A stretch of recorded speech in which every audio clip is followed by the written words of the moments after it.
All right. Welcome into another episode of Hockey Royalty Live, the official podcast of HockeyRoyalty.com. Today we're doing report cards. So get out your grades. We're going over the position groups. Today we're also going to be talking about the Men's World Championship, the NHL playoffs, as well as a big signing. But before we get into those topics, boys, how you doing? Doing good. I got the rain game on right in front of me here, so it's a fun time in the Calder Cup playoffs for Ontario Reign. I actually got to go to a game. I don't know if I mentioned that in the last show, but I think I did. But went to the game and liked the environment. Mikey Alexander was in there getting the crowd pumped up like he always does at the Kings game. So I might try to go to Game 3 and Game 4. I'm not sure yet, but traffic. It's weird because traffic from where I live going to LA is actually easier to get to than going on Ontario, which is a nightmare. But I'm trying to get to the game on Friday. We'll see though. But how you doing, Joe? I'm all right. This is the eve of my partial meniscectomy. I have to go under the knife tomorrow or in the scope, whatever the difference is. I got to get a knee taken care of, so that'll be fun. Be on the mend in a little bit, but it's been an absolute pain in the ass for the last few months. So just finally getting it taken care of. What's the full diagnosis? Is it a meniscus tear or is it? It is a meniscus tear, and I think there's some cartilage damage maybe in there too. So we'll see what type of cleanup there is other than the meniscus. But so just like many NHL players playing through injuries, Joe is gutting it out for you folk at home. For the record, walked that Disney trip. Remember that? Oh, that was I had just, because I think I initially did this months ago. I felt something pop a while back, but it wasn't like bothering me. So I was still skating and still able to do pretty much everything. So I was like, okay, well, maybe it was just a fluke thing. And then like a week before Disney, it did it again. And I was like, oh, this is bad. Like, I can't be in the shape I'm in right before Disney. So I like did all like the ice and rest and all that stuff like the week before. So I was able to, I got through the Disney trip fine, and have just kind of managed. I actually played golf okay the other day. Like, okay, I'm kind of buzzing right now. I want to push this off after. For me, I played okay. And first time putting club to ball too. So I was like, but hey, it's got to get fixed. It's a pain in the ass. So, Brandon, how you doing? I'm doing good. Got sold 3 cars today. Nice. So I was on a little bit of a cold streak, so I heated up there, and we have this like championship belt. So I have the WWE belt at work now. So there we go. Fun in everybody's face. And I came home, took a little bit of nap, and that's what took us so long. That's what took these lazy bumps so long. I didn't set my alarm, and luckily I woke up right at 9 and saw Joe's text. So that's my apologies. I will take that bad. I will go to the penalty box, if you will. But Dave-O is saying, "Go Kings, go Reign, go." We're going to be getting updates mid-show from Russell if anything goes on. So what's the score right now, Russ, for the Reign game? Just started. 18:30 left in the first. Shots are 1-1. Going to be a physical series. If anyone doesn't already, go follow Kyle Garcia, Kopitar 48OH. He is our Reign guy. Probably knows the Reign more than anybody else on Twitter. Excellent, in depth. Read his article this morning. Keeps me up to date with a lot of stuff going on with the Reign. So yeah, Kyle does a great job. Go give him a follow. Trapper is already getting started with the grades in here since we're doing a report card. Trapper9 says, I give Brandon an A, Joe an A plus from doing this from the East Coast, and Russell B plus for liking the PLD trade. So hey, knocking your analysis there. But I give you an A, Trapper, for coming in here and getting things started. I'll save your other grades for later, but we're going to get started with some news.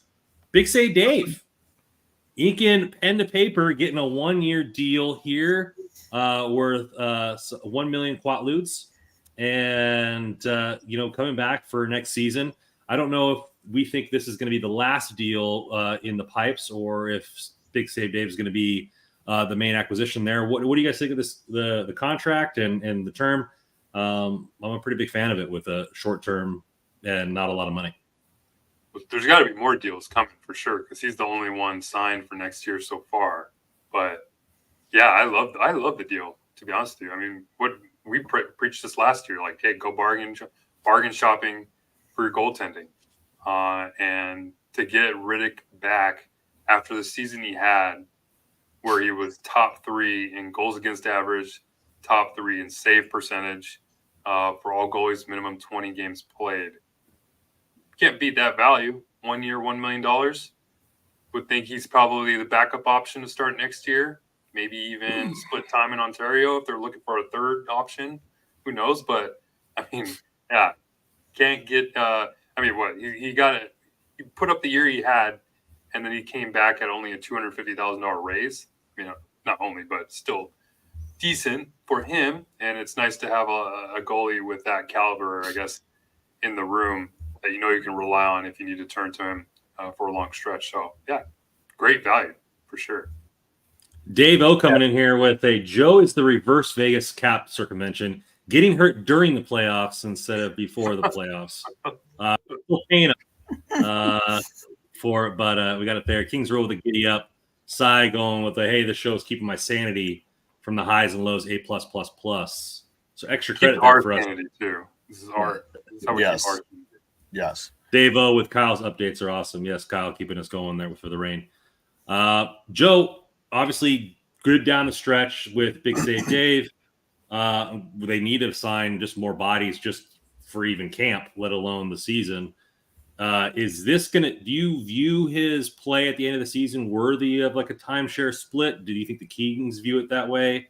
Or do you think they are signing 2 more bodies and he's going to be the third like he was last year? I wouldn't be surprised if we see 2 more. That wouldn't surprise me. But you know, if he's they're going to need 2 more. Let's just call it what it is. I think, right? Because if something happens again, right? They needed Dave because Copley went down.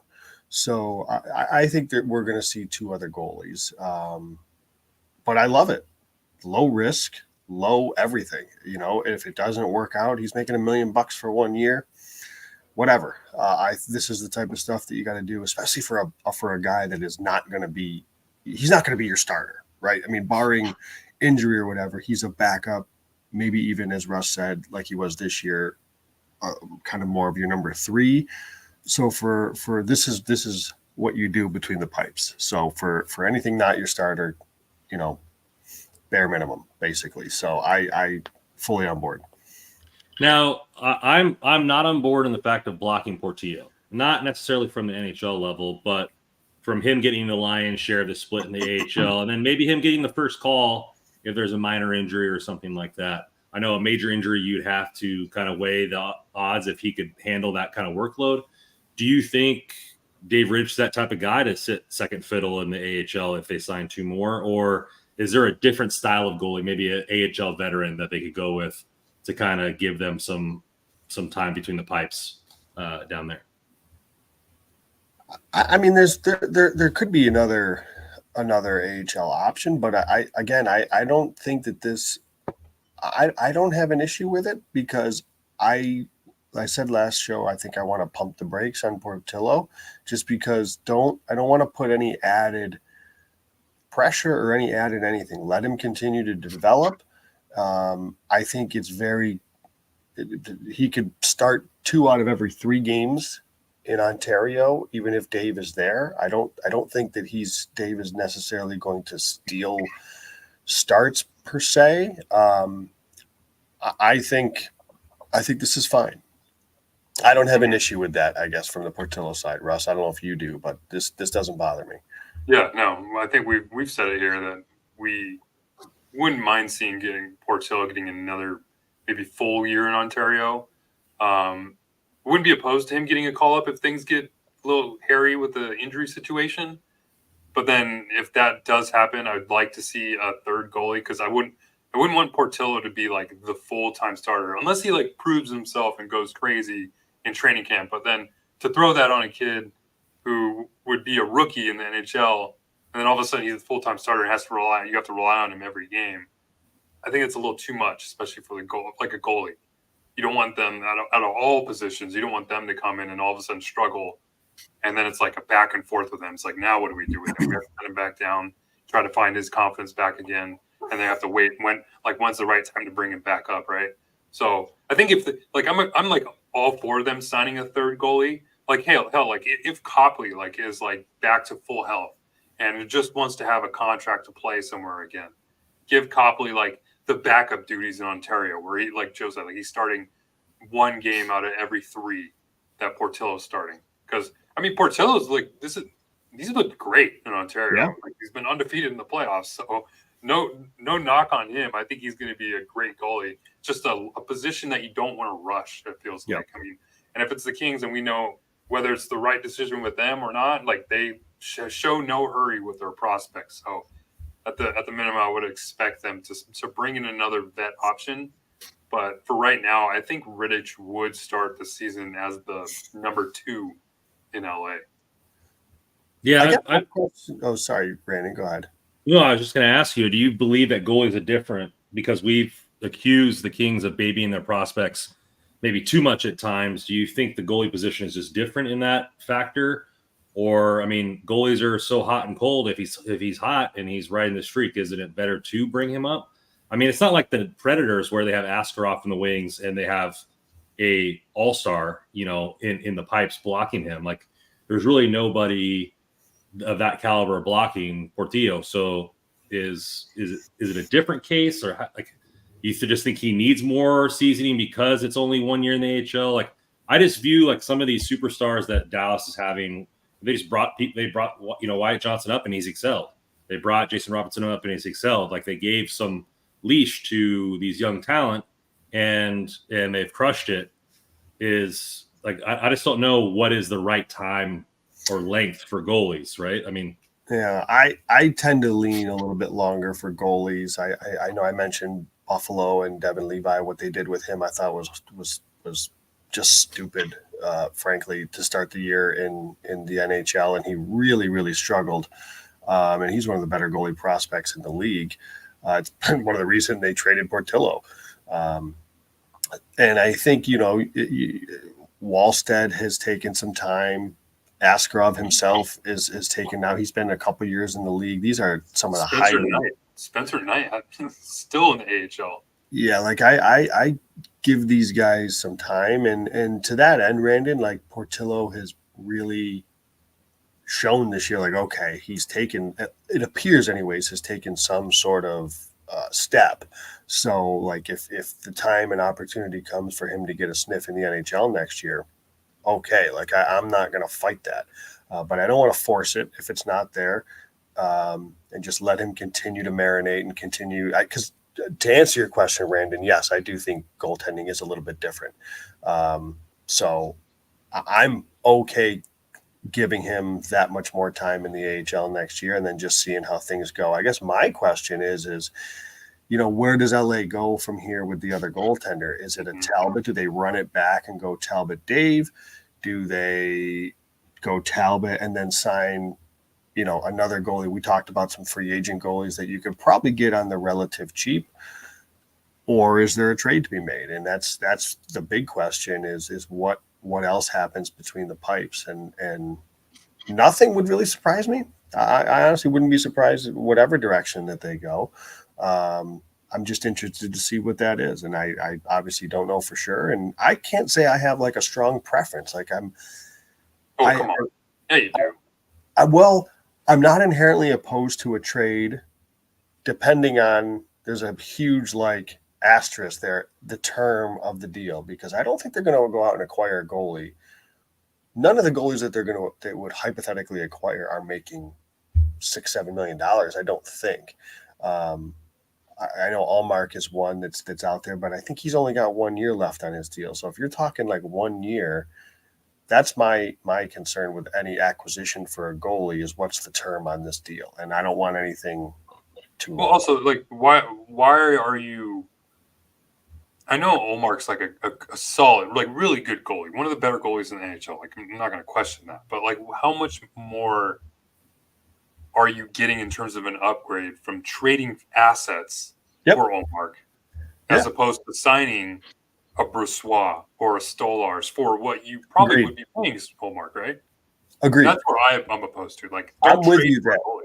Fair enough. I guess it depends on acquisition cost. That you're right, though. I mean, I guess to that point, I probably do then err on the side of, and I guess in the Allmark, I guess the other question becomes, what if it is UC Saros? What if it is a goalie we haven't maybe thought of that is on the market that we're not aware of? I think I saw, I believe it's Michael Russo in Minnesota suggest, I think he's writing for the Athletics, suggest Philip Gustafson could be available. He had a horrible year, but a 25-year-old goalie, he's got 1 year left, making sub-4. Like, that's not a bad flyer to take either, depending on what's going on in Minnesota. You might be able to get him cheap because they're always under in cap problems. So I'm interested in Gustafson. But so, yeah, I guess it just depends, Russ, on what that trade is, which is why I'm like not inherently against it. It depends on what that cost is and who the player coming in is. You know, like if they went out and traded for like, I don't know, like Marc-Andre Fleury, I couldn't hate that anymore than that. So like something like that would be horrible, but it just depends. And Davo, he's Swedish, not Spanish, but I believe his dad is Spanish, isn't it? Isn't it Portillo? Isn't that how he asked for it? Or am I just like creating fake stuff in my head? Because I thought his dad was Spanish and it's Portillo, and that's how he asked to be called when we first acquired him. I know there was I don't know I don't know his lineage, but I know when he was early in the acquisition. I don't know. I want to say it was Jared Shaffrin with the Rain that had said it was Portillo, but I don't know 100%. To be honest with you, what the latest is, because I know that may have changed. I know similar to Fagimo, it was Fogimo and Fagimo, that has kind of changed a little bit too. So none of this is done intentionally. I don't ever want to get something wrong like that, but it tends to be that these have maybe changed a little bit. So I don't know. I know they call him Portillo on the broadcast. Josh Schaefer does. So I would think he might know, but know? Okay. Well, maybe I'm wrong, but I swear I thought I heard that when they you did, Brandon. Okay. No, you definitely early on that was out there, and I don't know what happened with that. But Brandon, what do you think they should do up next? Because you have a strong opinion about you want to see Portillo in the NHL soon. It sounds like. Yeah, I mean, I don't want them to go into the season with just Big Save Dave and Portillo. Like that's not really how I want to go about it. I don't really want them to go spend on goalies either, because I believe our back end is where the goalies are going to be saved. Rob Blake doesn't seem like a guy that's going to make changes, so we're going to be, unless he drastically makes changes, and when Haas and goalies have to make more saves because we're not a strangling type defense like we are, then I'm fine with the cheap route.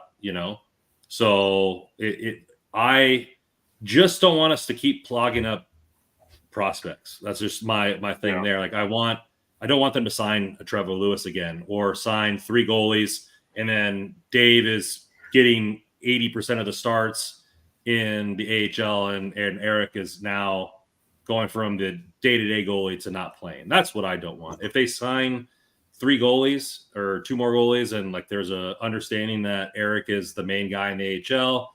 I mean, you also have Jacob Ingham that needs a lot of ice time that they believe in. So, maybe they take that risk. There's usually goalies available. I mean, they signed Aaron Dale midseason. There's usually some goalies available to where if there was a catastrophic injury, you could sign somebody that's available or trade a 7th round pick for a veteran or something like that, a pick that doesn't matter to bring over and just have a warm body. But I'm just tired of the clogging of the lineup, to quote unquote protect, assets when right now he's proving. And what if he goes on and wins the Calder Cup and it just dominates? Like what more does he need to prove at that level? Like, does he need to do it again just for the sake of for fans' knowledge? Like, I just don't buy that. I think sometimes when you're ready, you're ready. And yeah, goaltending is always going to be a fickle thing. There's very few players like Jonathan Quick are 100% on all the time. I mean, Vasilevsky and those types of guys, but it's something to where, like, if they bring somebody in and take time away from Eric and the AHL, I'm not for that. That's pretty much where I'll leave that. Which is funny to think about, because we might not be seeing Portillo in the AHL doing what he's doing if not for Copley's injury, right? It could very well have been Rittich and Portillo right now for the Reign, so we wouldn't even have known. But I mean, just because of circumstances, it's him that's assumed that number one role. But yeah, it needs to be like, if he's not in NHL next year, like, he needs to be like the number one guy for the Reign next year. Like you said, he's proven himself so far. Like, he's looked outstanding for the Reign. He's one of the reasons why they haven't, probably the main reason they haven't lost a game so far. Because I mean, there have been times like their defense just hasn't been there, and he's kind of stood on his head a little bit. So I would expect him to just continue to be that guy for the Reign next year. But I mean, for me, like, I wouldn't be surprised if we hear like Cam Talbot sounds like a multi-year deal. Me too. I'm expecting it, Russ. Yeah, exactly. But I don't think that would stop them from still acquiring another one. Like a third, like Copley for like league minimum 2-way deal. Or Rittich is that guy. I wouldn't be surprised. I really wouldn't. Like, if the risk is so low, I think, with what they did, that I know he would have to clear waivers, obviously, to get sent down. I understand that, but I think that they'd be open to Talbot and another goalie. Whether that other goalie is somebody that would be above Talbot or below Rittich, I guess that's the question. I wouldn't be surprised if it's Talbot plus somebody else. Yeah, I think Copley just started skating, so I don't know when the timetable for goalies, because it's a lot of lateral movement on your knee. That's a huge thing. He's not just it's different in different sports. I mean, I know time frames for ACLs in football for like running backs are 9 months before they can start taking contact. Like, I don't know what the side to side stuff is for goalies with that type of injury. I think unless you're Aaron Rodgers, you can come back miraculously and make everyone believe that you're gonna. That was the stupidest thing ever. I think he will. I think he will be back ready to go for training camp. I believe that he had posted something on social media at one point saying that he thinks he could be back by June sometime. So I guess we'll see. Hopefully his recovery goes well. And he's got that magic tea too. He's got that magic tea that he's keeping from everybody. He needs to share it with the world. Although I think he's selling it, but we need to check it out. From what you said, he's a brick house underneath all those pads. So jacked, bro. Like, I'm telling you, like, he probably wrestles bears up in Alaska. But I mean, okay, let's say, I think the timeline is when I mentioned Talbot, I wouldn't be surprised they signed him to a multi-year deal. Like, I mean, you're getting like decent goaltending. You're getting pretty good goaltending, right? Like, both were. Cam Talbot was an all-star this past year. David Rittich, I read his stats, top 3 in save percentage and goals against average. So you're getting good goaltending. And then you sign Talbot to that multi-year deal. You're probably getting him a deal that's probably less than $2 million, if not $2 million. I wouldn't expect it to be too much higher. And then so you have this timeline of having Talbot for 2 years, to say. You have Rittich for 1 year, and then next year you have Portillo and Talbot. It's not the worst thing in the world. I feel like you can have Talbot be the backup, or even kind of split time. But he would be like 39, though, 40 years old almost at that point. So it'd be a little difficult. But I know it's just, there's people going to be out there just screaming like they need to find a number one goaltender, which the only reason I would be I understand that, and what would be behind that is we've been talking so much about system change and strategy and neutral zone, which is part of the reason these goaltenders have all excelled. And Cam Talbot, he mentioned that when he first signed here, was that they're defensive first team, so it makes it easier for him. Mm-hmm. Okay, well, if we want to turn this into this offensive fireworks show, then you're probably going to have to rely on those goaltenders a little bit more. I mean, look at the Edmonton Oilers. Like, right now, they're trying to play this like run and gun game and trying to rely on their goalies. And every time there's like 20 shots, they're lining up 20 shots, and they're still losing because they have Stuart Skinner's turning into a pumpkin, even though the Kings couldn't freaking score on him. But so I don't know. It's like I get it. Like, I want to see that offensive production. Like, I want to see that offensive mindset change. from years past have we seen. But I know you're gonna probably have to rely on those goalies a little bit more, and that's probably where we're gonna get players like Talbot and Rittich tested a lot more, which could be difficult. I mean, it hasn't worked with what it is right now. So it's like the hypothetical of what could happen with Talbot and Rittich. I mean, we thought about doing a cap show tonight, guys. Everybody who's listening, I think we're gonna postpone that to next week and do nothing but tinfoil hat segments with bringing people in. The hat will be back on top for us, and just kind of break down the cap hypotheticals. And we could even do something like, hey, let's bring in a goalie that is $6 million. What does that look like for the roster? Where other cuts we're gonna have to make elsewhere? So we're gonna do that next week. We thought obviously we always talk long, and we're gonna be doing player grades. I'm sure that's gonna take up most of our time there, but let's have Big Save Dave lead into the goalie tandem grades, and we'll do some player grades here. Where do you think the grades are as a whole, from maybe what expectations were for the goalies to the play overall? I mean, you have to give them an A at least. I feel like, right? If we had said that at the beginning of last year that Cam Talbot was going to be an all-star, everybody would have probably laughed at you. Like, nobody was expecting that. And that was the big question mark coming into the year. And I mean, I guess a lot of people overlooked that the defensive structure and mindset that the Kings play with was going to help those goalies perform.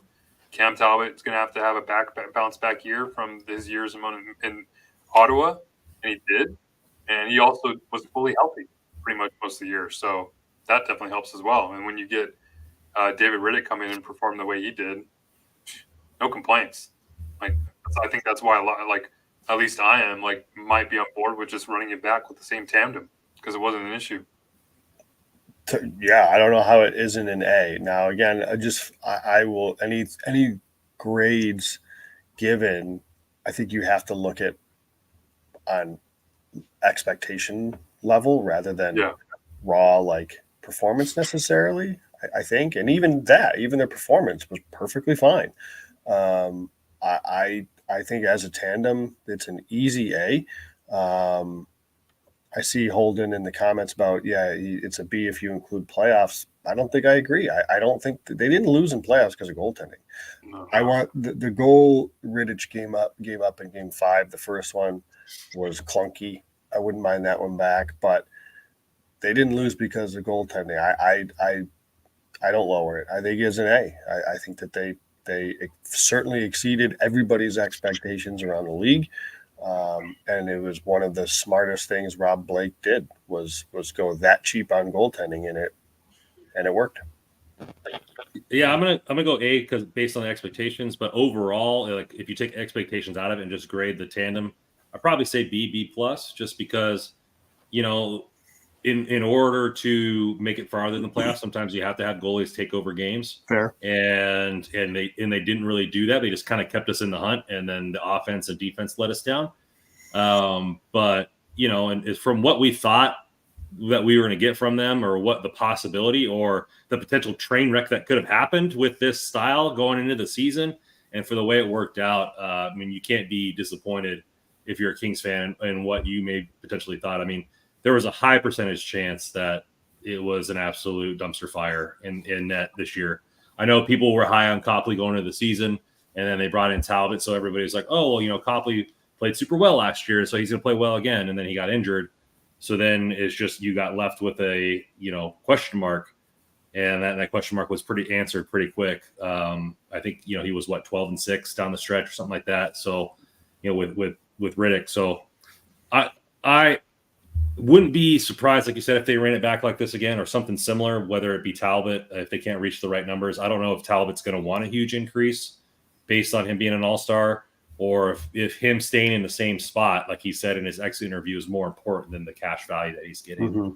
Usually those kind of coincide, but it seems to me that he's a little bit more on the family side part of his career, where he doesn't want to move his family again, and you might be able to take a discount for that, which would help the Kings tremendously when it comes to the cap flow. Yep. Yeah, he kind of lost a little bit of negotiation there when he said he just wants a multi-year deal and he wants to stay in LA. So, okay, well, here you go. But Just a quick Rain update. The Rain scored first. Andre Lee scored. Coachella's answered back with 2. So it's 2-1 with 3 minutes left in the first. Come on, Rain, let's go. Isn't that crazy that Coachella, like, they just started their team and they're already it's just weird how that happens, that they're just already good. I know you're getting players from other organizations. Yeah. The Vegas team, yeah. Man, so I think that's kind of where you think, and then obviously in the AHL with the way Eric has played, has done a phenomenal job, and he's going to be getting a good grade there as well. So don't know where that change is going to be, and we can talk about that on the next episode with the cap, and if we're going to go high expensive goalie, or if they're just going to run it back, or run back the same style but different bodies. If they can't come to an agreement with Talbot, or somebody else overpays for Talbot and he chooses the money over a home. So we'll see there. Let's go to the blue line for the defenseman, and I'm going to kind of leave this wide open and let's let it flow as we normally do. So Joe, you can start with the defensive group as a whole, or if you want to target a specific pair, have that in my mind. I think the group as a whole, when you look at the expected goals against per 60, like the defensive unit and structure worked. I think it's less to do with the defenseman necessarily than the system. And I think we can kind of see that on the other side of it when we talk about the offense. Like the defense group, I kind of think I agree with Trapper. Like it was a C+, maybe that's a little harsh, and I can go to a B- maybe. But like I think the reason is you just look at some of the individual players, and Mikey Anderson, I think from an expectation point was down for me. I had higher expectations. He did end the season better, but it wasn't great. I thought Doughty had a really good season. I would grade Doughty for the expectations like an A. I think I would go Mikey Anderson closer to a C+. I was maybe that's a little harsh, but Gavrikov, same, down to like a C. Matt Roy, I'd say like a B. I think he was a solid defenseman. I still think, and Russ has mentioned this before too, that maybe there's just a little bit more offense that there could be in his game if he were to jump into the play a little bit more. Again, part of that may not necessarily be him as it is the system. Jordan Spence gets an A. I thought he had a really good season. I loved him. Listen, Andreas Englund, his grade is a B because it is not his fault. He did his job.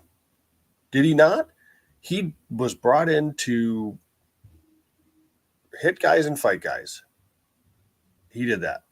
I can't get on him individually. That's on Rob Blake. The fact that the D itself is not nearly good enough, that's not on Englund, and that's not on Gavrikov. That's not on those guys. I'm harsher on Mikey Anderson than I am like a Gavrikov or a Englund, because I think Mikey Anderson's got more talent. I think Mikey Anderson's got more to give, and I think he can be better, and I think he will be better. But I think Englund did what was asked of him. That the fact that it was a mistake it's not his fault, if that makes sense. No, yeah. I mean, we're like Rand said, if we're basing it off expectation, then yeah, you have to give Englund a high grade because it's kind of what we all expected him to do, right? We didn't expect him to come in and be this offensive defenseman on the blue line every night, or even be this great shutdown defenseman. He just was a defenseman that hadn't played a full 82 games in his entire career and played a full 82 games this season. And I mean, there were some good times to start. I'm not gonna say there wasn't. I'm just not gonna gloss over that. But there were a lot more, I guess, just Andreas Englund times. So, but yeah, I mean, he still just was what we kind of expect him to be. So, I mean, a B is definitely a good grade in my book. I feel like Jordan Spence, totally agree. A.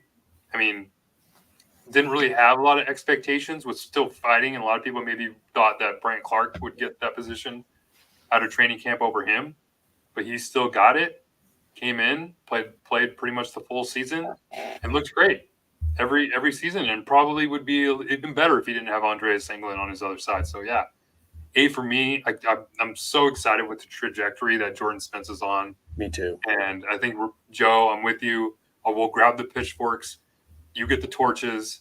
If they end up trading Jordan Spence, we'll be waiting right outside El Segundo Toyota Sports Center if that ever happens, because that would be just if they quadruple down and sign Roy and trade away Spence, anarchy. Yeah. Anarchy. No, I agree, 100%. Which is the sad thing about it is we wouldn't be surprised. Like, we wouldn't be surprised. No. None of you said, "Oh, that's never going to happen." Yeah, exactly. That's the whole thing. It's like, that's something that they've seemed willing to do. Matt Roy is the type of defenseman that they want. He's like the defenseman that they want. He's a guy that you can chip in some offense. He's not going to be too offensive, but he's going to focus a little bit more on defense. Jordan Spence, they just never gave him an opportunity until Game 4 of the Stanley Cup playoffs, when Jim Miller was like, "Here, Jordan Spence, go play with Drew Doughty. You guys try to go make some offense that we desperately need." And sure enough, they were actually trying. They were actually looking pretty good together. Just ridiculous that it took so long. But yeah, so Gavrikov Roy, I'm going to have to give him like a C+. I had really high expectations for them coming into the year. They just didn't really perform, or at least carry on their good performance from last year to this year, which I thought they could. And I mean, maybe Gavrikov was hurt after that game in New York, but it seemed like ever since that game specifically, those two just never really got it together again. Like when Gavrikov first came in last year, they were great, lights out, one of the best defensive pairings in the league, if not the best D pair in the league. But this season, they just were like, you see Gavrikov Roy on the ice, you're like, oh, okay, whatever. Nothing great's going to happen. Nothing bad's going to happen, but it is what it is. So I was expecting more. And I might even say the same thing about Doughty and Anderson. But I'll give Doughty a B+. And I'm going to give Mikey a C, because my expectations for Mikey were a little bit higher. And I thought he had a pretty poor season. If not at times, that defensive pair was probably the worst pair for the Kings in a few games this year, which kind of dragged them down a little bit. But even then, like I said, they're the number one pair for a reason. They're playing the most minutes for a reason. It should have been better, and I expect them to be better next year. So I'll go. What did I say? C+ for them. C. You said yeah. I'll go C for them. Cy coming in here. Rob Blake will see Joe in his sleep if he ever trades Spence. Oh man! Please don't do it, Blake. Please. Come on. I'm at Doughty, probably a B+. I mean, he can't do much more than what he did. Expectations were high for him, and as a line, I would say C- for Mikey Anderson, and then the Gavrikov Roy line C- as well. I mean, we saw nothing of consistency all year, and maybe that might be biased at the end of the year and how we feel as a fan base. But the way they played last year in the playoffs and pretty much carried the D-core in the playoffs, very high Corsi for. We saw offense from Gavrikov. We saw offense from Roy. We didn't really see that this year on a consistent basis to warrant that. Not only, people often bring up the cap hit for PLD, but don't really ever say that for Gavrikov. I mean, homeboy's making $5+ million, right, and not putting goals in the net. I mean, so that's where I kind of think C- in my eyes. Like, expectations from a contract standpoint and how he played last year, Gavrikov wasn't good enough either on a consistent basis. So, I mean, it's just tough when you have both of those. Expectations rise, and you want to have a shutdown. If we're going to play defensive style, you want to shut down deep pair defensively. And then you want the power penalty kill, which was good all year long, to come when they need it most, and they were a sieve in the playoffs. So that's kind of where I'm at with those two. England, I don't really feel like needs a grade, just because it is what it is. I think it's just, he was who we thought he was. I'm going to give an A to Mavara. Every time that guy comes in and he's needed for the team, nothing but good spots and gets his first. He got his first goal of his career, so that was good there. And then in the short term for Brant Clark, I thought he played, for what my expectations were and his play style. It was a solid B for him. I think he came in, played well. He probably could have played a lot better if it was given and maybe more opportunities to be offensive. I know they tried in the Dallas game I went to kind of give him some looks off the face-off in the offensive zone to try to make things happen, and it wasn't a normal D pair. I don't know why they didn't try that with Spence, part of the year where maybe you have Doughty and Spence on the offensive face-off to maybe get some magic happen, and then you switch back to the normal D pairs. But that's kind of where I'm at for the team. I think it was just kind of a lot of meh, and this team played a lot better defensively last year, more consistently, and they just didn't have it this season. I think that's fair. And I think, yeah. Brandon, I'm looking up. Risk averse. Risk averse is why they didn't do it. I think they did it in the playoffs, and Russ was like, "Where the hell has this been all season?" They're risk averse, and that's what happens. I'm looking up all defensemen who make at least Gavrikoff's money and more. There's 43 that make at least. So Gavrikov got his cap hit is 5.875. He was 41st among points per game out of 43 defensemen. And it's like, he's not an offensive player, but you're still paying 5.875. You're paying him to be a top D pair. If you paid him, like Mikey Anderson makes 4 and change, which is about right, I think, for Mikey Anderson. And I think I still think he can outperform that too, that contract. But Gavrikov, there's no way he's going to outperform that, because in order to do that, as Russ said, he's got to score more. He's got to get more points. And that's just not him, And I don't know if they were blinded by the fact that he got 11 points in 20 games last year, thinking that they got a half point a game player. I can't imagine they actually expected that out of him. But to Russ's point, he's not an offensive defenseman. That's not his fault. That's just he's a defensive defenseman. I don't think you pay your defensive defenseman nearly $6 million unless you're, an elite defensive. Unless you're blinded by the fact that he scored 11 points in 20 games, right? That's why they gave him that contract. Because he scored 23 points in 77 games this year. So they definitely. I don't know if they expected him to be. It seems like they did expect him to be a little bit more offensive, and it just didn't happen. I don't know why. Again. We talked about, and I don't know, what did Roy end up with? Because we talked about before the season, we talked about their point totals on DraftKings before the season started. We were talking about like point totals and over-unders. I know it was I think Dom at The Athletic or Jay Fresh had come out with point projections. And yeah, it was like those guys, Roy and Gavrikov, were right around 20 points. To expect much more than that is crazy. That's what they are. Yeah. Sai coming in here, I will never leave the Chikrin train. My tinfoil hat will remain at all times. Still lives. Go ahead. Yeah, you never know. You never know. I will say, I think, not to go back, because I feel like at the time, or at least I think myself, like I was okay with the contract at the time. If not, I thought it was a good contract. So I think my expectations were probably a little blinded by his. That's kind of why I gave him the grade he did, because that defensive player was great, and they just didn't show it this year. Gavrikov, you guys know, I wasn't on board with re-signing him because I was nervous. I was so nervous that he was getting a Ryan Graves contract. I was so nervous he was getting a 5x5. Right, that's what I was thinking. He was going to get a big $25 to $30 million deal, and I think he could have gotten it. So when the deal came in at 2, just under 6, I did not like the cap hit, but I could swallow it because it was only 2 years, and I was like, fine. Like I didn't like it, but I could be okay with it because of the term. Yeah.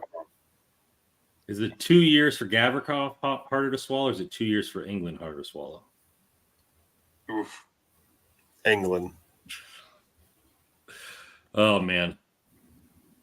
It's got to be Gavrikov. It's got to be Gavrikov because England. I mean, It's a England. smart team could just hide Gavrikov, him. Gavrikov can at least Gavrikov can play defense at least. Okay. England hurts the team actively. I won't say you his contract in the AHL. What's that? You said you could put England's contract in the AHL. Yeah, the fact that they are voluntarily hurting the team is I'm sorry, it's just very frustrating. So yeah, it's definitely that. Like in theory, yeah, you can bury him, but they could have buried him this year too, and they didn't. So I don't know. Before we get on to the forwards here, don't forget to get your Hockey Royalty shirts. Let Kev be Kev, who's lining it up in the World Championships. $30, size is small through XXL, or you can get the combo plate, a little $45 more, and Kev combo. DM all orders to @NHL Russell on Twitter, Venmo @Hockey Royalty. So let's get into the forward group here, and a lot to talk about here, which will probably take up most of our time. Let's break it down since we got a lot more names to talk about. Let's break it down by the traditional line. So let's start with the first line, Kopitar, Byfield, and Kempe. What were your guys' grades and expectations for that line, and were they achieved? That one's kind of tough. I think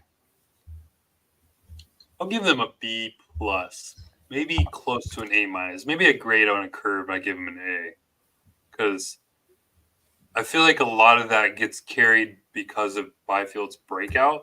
Like if I went individual, you'd probably give Byfield an A, maybe even Kempe an A. And it's just hard not to give Kopitar like a solid grade too. So yeah, I think that line as a whole maybe gets an A- for me. I mean, I like the expectations for Byfield were pretty high coming this year by maybe us and a lot of the fans too. I don't think it's anything like wrong to say that he met those expectations, if not exceeded them. And at times, Adrian Kempe was the best player on the ice for the Kings, and you could say the same thing about Byfield. So yeah, I'll go A- for me. I would agree. I'm in there with an A. And can I just say real quick as a forward group now? Just go along with me, okay? Because I know there was lockouts and there was COVID and there was some shortened seasons, and I also haven't looked at every other franchise to know how often and how frequently this happens. However, this was the first year since, and I'm going to throw it out to you guys to guess, when the Kings had 3 70-point scorers this year. When was the last season that they had 3 players hit the 70-point mark? 93. Very good, Russ. 1993 with Gretzky, Robitaille, and Jari Kurri. Very good. The only reason I say it's because it feels like every offensive stat just banks back to 93 Yeah. with Gretzky, Robitaille, and Kurri. So then after that, there's nothing. Yeah. Now again, I don't know. I'm not saying that that's frequent with every other team, but I just happened to see that. I'm like, when was the last time the Kings had 3 guys with 70 points? It couldn't have been. And sure enough, it was 93, 94. So, that's a good thing. It's a positive. But I agree. I thought that first line was really good. They were consistent. I couldn't agree more with obviously with Byfield. He exceeded the expectations. I think he had a season that he had to have. Let me put it that way. Yeah. Like we talked before the season about how many points is good enough. Is it 40? Is it 50? Is it 60? Whatever. And he had such a torrid start that it looked like could he get 70 points? And then he steadied a bit and slowed down a bit toward the end, and whether or not he was healthy or whatever. So but he had a season that he absolutely needed to have from a production standpoint. And now that looks like there's a real jumping off point for him where it's like, okay, we can actually start talking about this guy being like a point per game player. And because, it was all projection before and you're hoping. And at least now, like he did show signs of that, but there wasn't that finished product. And we started to see a lot more of that this year. Loved what he talked about in the offseason or the postseason press conference about, trying to get better scoring goals off the rush, scoring from distance. He doesn't have a great shot right now. And I'd love to see if that improves a bit more. But there's a lot of signs here and a lot of reasons to be optimistic about Byfield going forward. So that's that is a really good sign. Kopitar doing what he does as a two-way center and hitting 70 points again. Great and good on Kempe. I don't know if some people thought this was a down year for Kempe because he only scored the 28 goals, which I want Kempe to score 30, right? I mean, he did miss a few games though, so with those handful of games, maybe he does. But I thought this was a hell of a season for Kempe too. He led the team in assists, which is the guy year before leads the team in goals and actually leads the team in assists. That's probably a pretty unique situation too. So I agree, Russ. I think that top line gets an A. Yeah, Kempe was interesting because where he lacked in the goal scoring from what we thought, he exceeded in his defensive play. He had showed a lot more grit this season. Mm-hmm. The hip check that he threw as a defenseman, that game was just fantastic. I think he's probably the most consistent player on our team from a play standpoint. Maybe Byfield this year as well, but and then for Byfield, I think not only did his points exceed or kind of match where I thought where he needed to be, like you said, but I think the fact that he played up and down the lineup and was asked to fill different holes at times, and when we had injuries, he was asked to double shift. When we did that 12-7 thing a lot, or 11-7, I just think he was kind of the tool, the Swiss Army knife, if you will, of the team this season. And to do that and to earn that much confidence within the coaching staff speaks more than just the points could, in my opinion. Yeah, I'm looking up Kempe's stats right here. He had the same amount of even strength points this year that he did last year, 44. He had 6 less power play goals. He had 11 last year at 5. But it's his shooting percentage that dropped. This year it was 11.4%. Last year was 16, and the year before that was 14. The year before that was 13. So a little bit of bad luck. I mean, maybe regressing to the mean a little bit more. But yeah, I agree with you, Brandon. I thought he was the most consistent player, which is so funny to think about when you talk about Adrian Kempe. Because what was the knock on him? Like, Yeah, he was so streaky at times. And now it's like, you know what you're going to get out of Kempe every night, which is great. And I would like to see Kempe, like, be the man. Like, go out and, like, know you're the guy now. Like, be the guy. Like we're talking about, like, Quentin Byfield trying to assume that role. I think it's Kempe that needs to assume that role. Like, now that Kopitar's a little bit on the sunset, or maybe he is on the sunset of his career, like, Kempe needs to be like, hey, like, this is going to be my team now. Because, like, he's going to be paid like it in a couple of years. I know he's still got a couple more years left on his deal, but if he wants that money too, I want him to show off that aggressiveness a little bit more, that shooting mentality. That, like, he's obviously going to keep showing it, but yeah, just like show you can be a superstar, not just a star. Like, be a superstar in the league.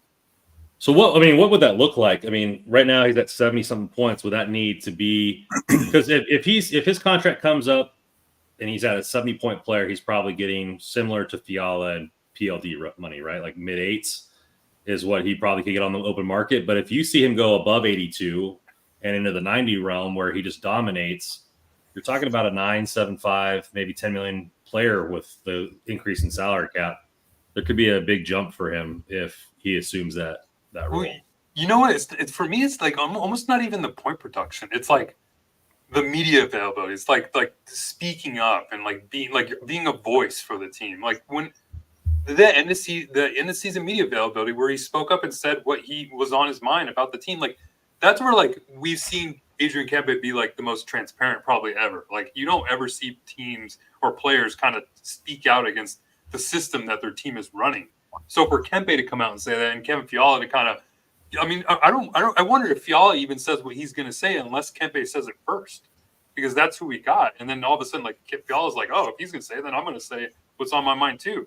But Kempe's always been this, like, no nonsense guy. We see it in his play. We see it in his post goal score, like his antics after scoring a goal. Like, he has that personality. I want him to showcase that all the time. I want him to showcase that, speaking to the media, speaking on, and be a voice in the locker room. Like, hey, like, I know he has a good relationship with P.L. Dubois. Speak up and help him out a little bit. Like, tell him when he's out at bad games. Show me some effort. Like, be the guy. Because they gave him a letter this year, a couple games. Yep. Maybe he gets a letter again a couple games next year. You're expected to be the same leadership group. But I think at times, like, Adrian Kempe should be, like, one of the leaders, if not the leader to look at for some of these young players on this team. Shadow president. I like it. I wanna go back to something Anthony Carrazzo asked. How does Byfield improve his shot? Change the curve, flex, or does he just not have an elite shot? There's some things that he can do, and he may never have an elite shot, right? That just might never be the case, but he can improve his shot to where he can be somebody that scores from distance or scores off the rush. Yes, curve, flex, height of the stick can all play a factor in that, but also working on your release and when you're releasing the puck. If you can work on releasing it in stride, you can work on releasing it, pulling the puck into your body. There's different release points that you can do. And also another thing too is, like, if you watch guys on breakaways or on 2-on-1s, watch how they, and I'd have to watch Byfield to see if this was actually with him. This was a thing with him, but I think if you're the puck carrier on an odd man rush, a 2-on-1 or a breakaway, for example,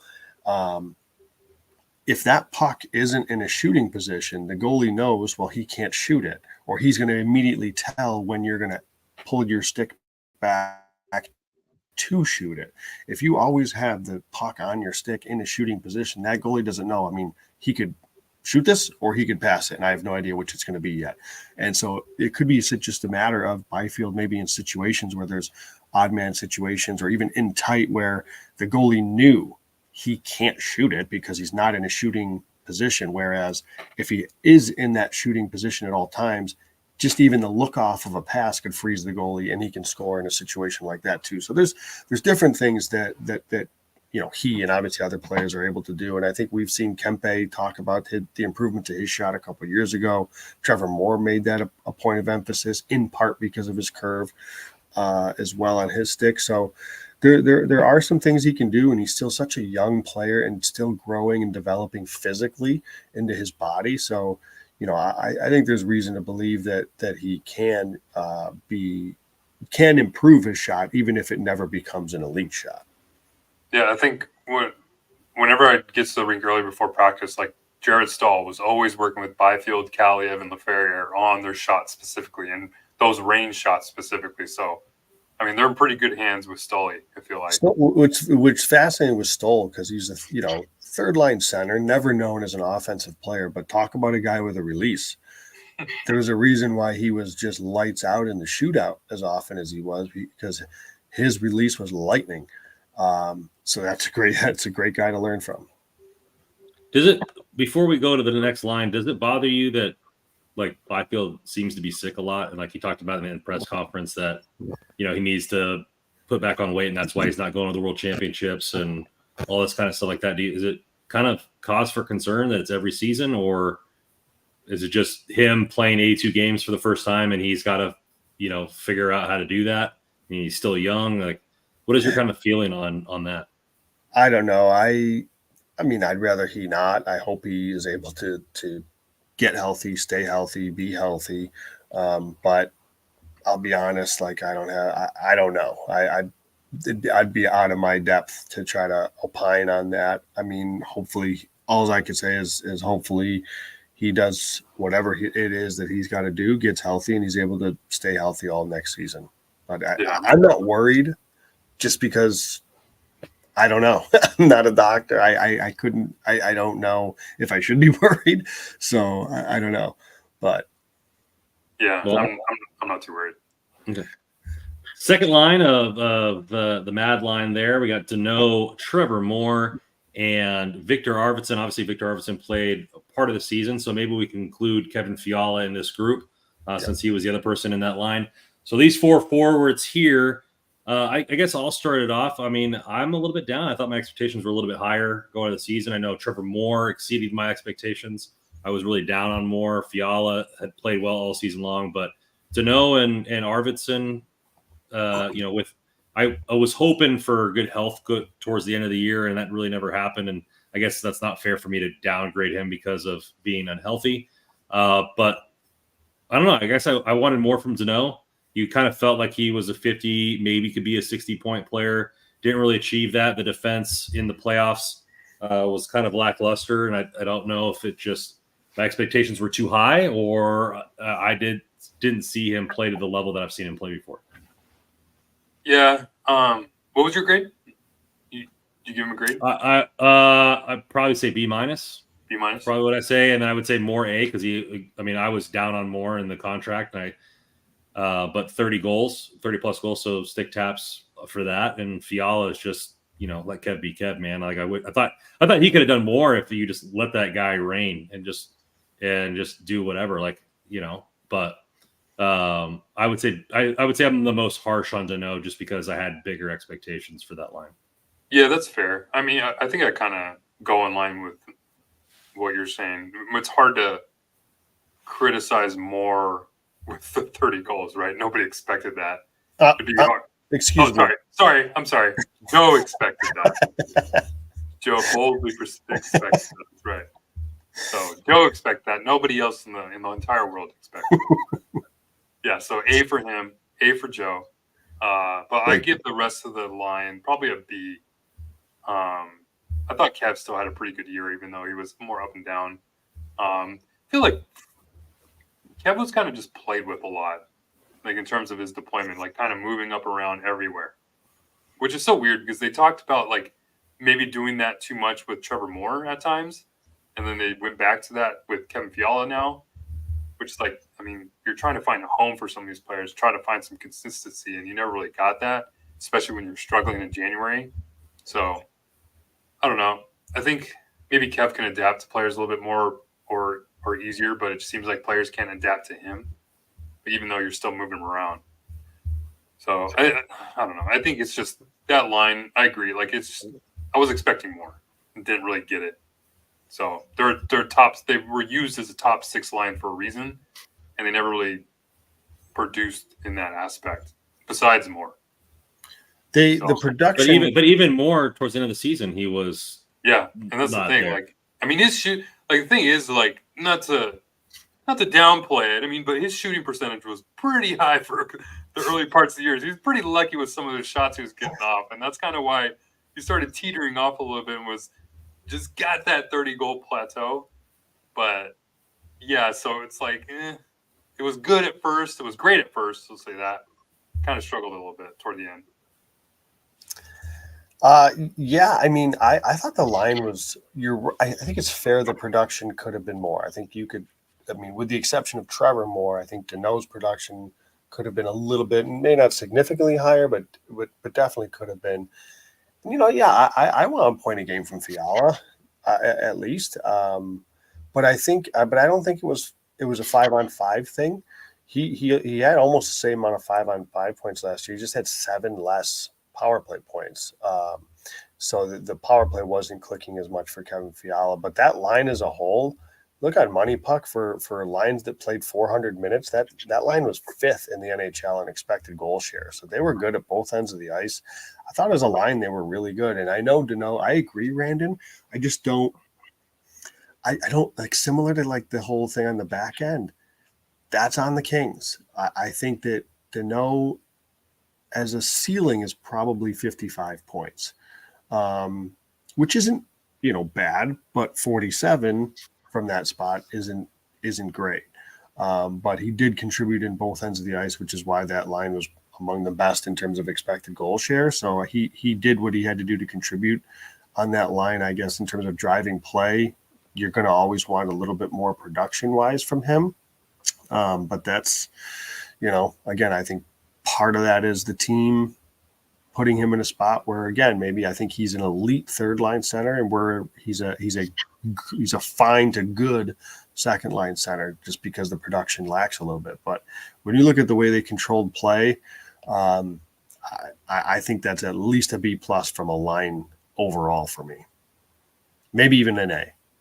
Hard not to give a top 5 line and expected goal share not an A. But your points about the production, I think, are fair. I don't like your stats there, Joe, when they go against what I'm thinking there. Stats out of my face. Get that corn out of my face. You look like a fool last night. I just think it's just a tough gauge after those stats that you mentioned and everything like that. I guess I just expected more. It's fair. And maybe it's just a feeling thing, and I'm in my feelings rather than looking at the brass tacks. But I wanted more from him, from consistency wise, and maybe it's because I thought PLD was going to get that spot, and then he was going to move down. And so if they're taking a first line center on another team and what you would consider a second line center on our team, moving him to third line, and then you're giving him all these weapons, like you kind of expect him to produce like a second line center because that's the role that he's being asked to play. And from a point standpoint, he doesn't really fill that. But it's hard not to look at that line and say they didn't turn around a lot of games. I don't know. It's kind of a toss up there. Maybe the expectation of what a second line should be versus the production, but the overwhelming analytics kind of say otherwise. I get it though. I think you want a little bit more out of your second line. I don't think that's unfair. I mean, people want a lot out of this next line. Well, this next line, I think we'll break it into two players because I think it's pretty much two players played on that line, the entire line or the entire year. Let's start with the Rook before we get a bunch of people giving PLD Fs in the chat. Laferriere, I from what he did as a rookie, had a fine rookie season. I thought he played well. I don't understand why he kept getting all these opportunities. Like he wasn't scoring, his shooting percentage was low. I didn't really see what the Kings saw of him to play on the first line either. And I just don't know if that was to make the other lines work. So he had to go up there. But from what you expected from a rookie and coming out of camp, I think he played well, and I would give him a solid B to B plus with the way he played based on the expectations of what you normally get from rookie production. No, I totally agree. He played 81 games this year. Mm-hmm. Nobody expected that from him, let alone start the year with the team. He had 11, 12 goals this season two to go on top of that. 12 goals.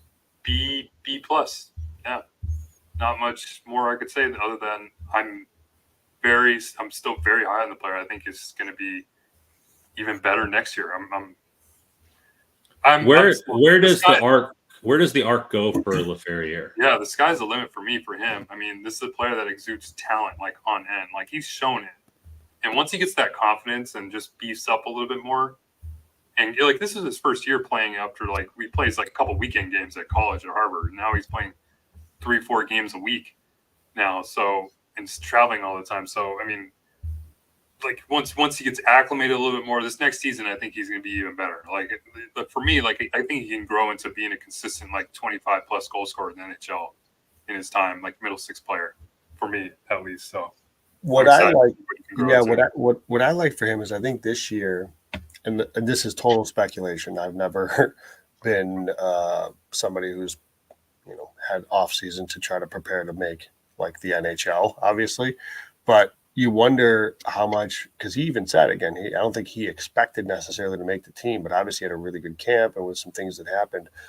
I wonder if the offseason is different for him now, knowing like last year, he goes into the camps and stuff, just trying to make an impression, trying to make a name for himself, try to show and then prepare to I want to have a really good season in Ontario, all this stuff, to where now he's got a year under his belt. He knows exactly what it's like travel wise. He knows what it's like game wise, going into different buildings and used to the NHL pace and speed, to where I think the fact that he's got those 81 games under his belt should really help him this offseason from a preparation standpoint. He knows exactly now, maybe not exactly, but he knows a lot about now what he's got to do to be better and to improve. So I'm also bullish on him.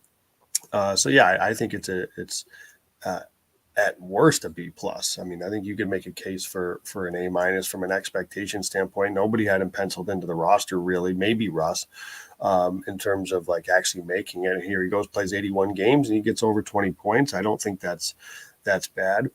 I'll say Brandon, because we've talked about kind of lines, and you astutely kind of had said, just let's talk about two guys at first. So these two forward, Dubois and Laferriere were together pretty much all season, but they didn't have a forward. They didn't have a trio for more than 170 minutes, which is significantly less than the Dano line or the Kopitar line. So they had a revolving door of a wingers, kind of just backing up what you said earlier, Brandon. But no, for the wingers were all different styles of players. Oh yeah, like you had Trevor Lewis up there for a little bit, pure defensive. You had Grunstrom for a little bit that gave you a little bit of everything. Sometimes Fiala was down there, and then that line would have to play completely differently with those players. So the fact that LaFerriere had to play, he got the consistency with PLD, but he had to play a bunch of different styles of hockey and was able to acclimate that. I also got to give him stick taps there. I think in the offseason, I think along with Byfield would be his shot. I mean, that he was a really good goal scorer in college, and maybe the fact that he was getting a lot of firsts under his belt this year, getting in the weight room and working on his release, because his shooting percentage was abysmal.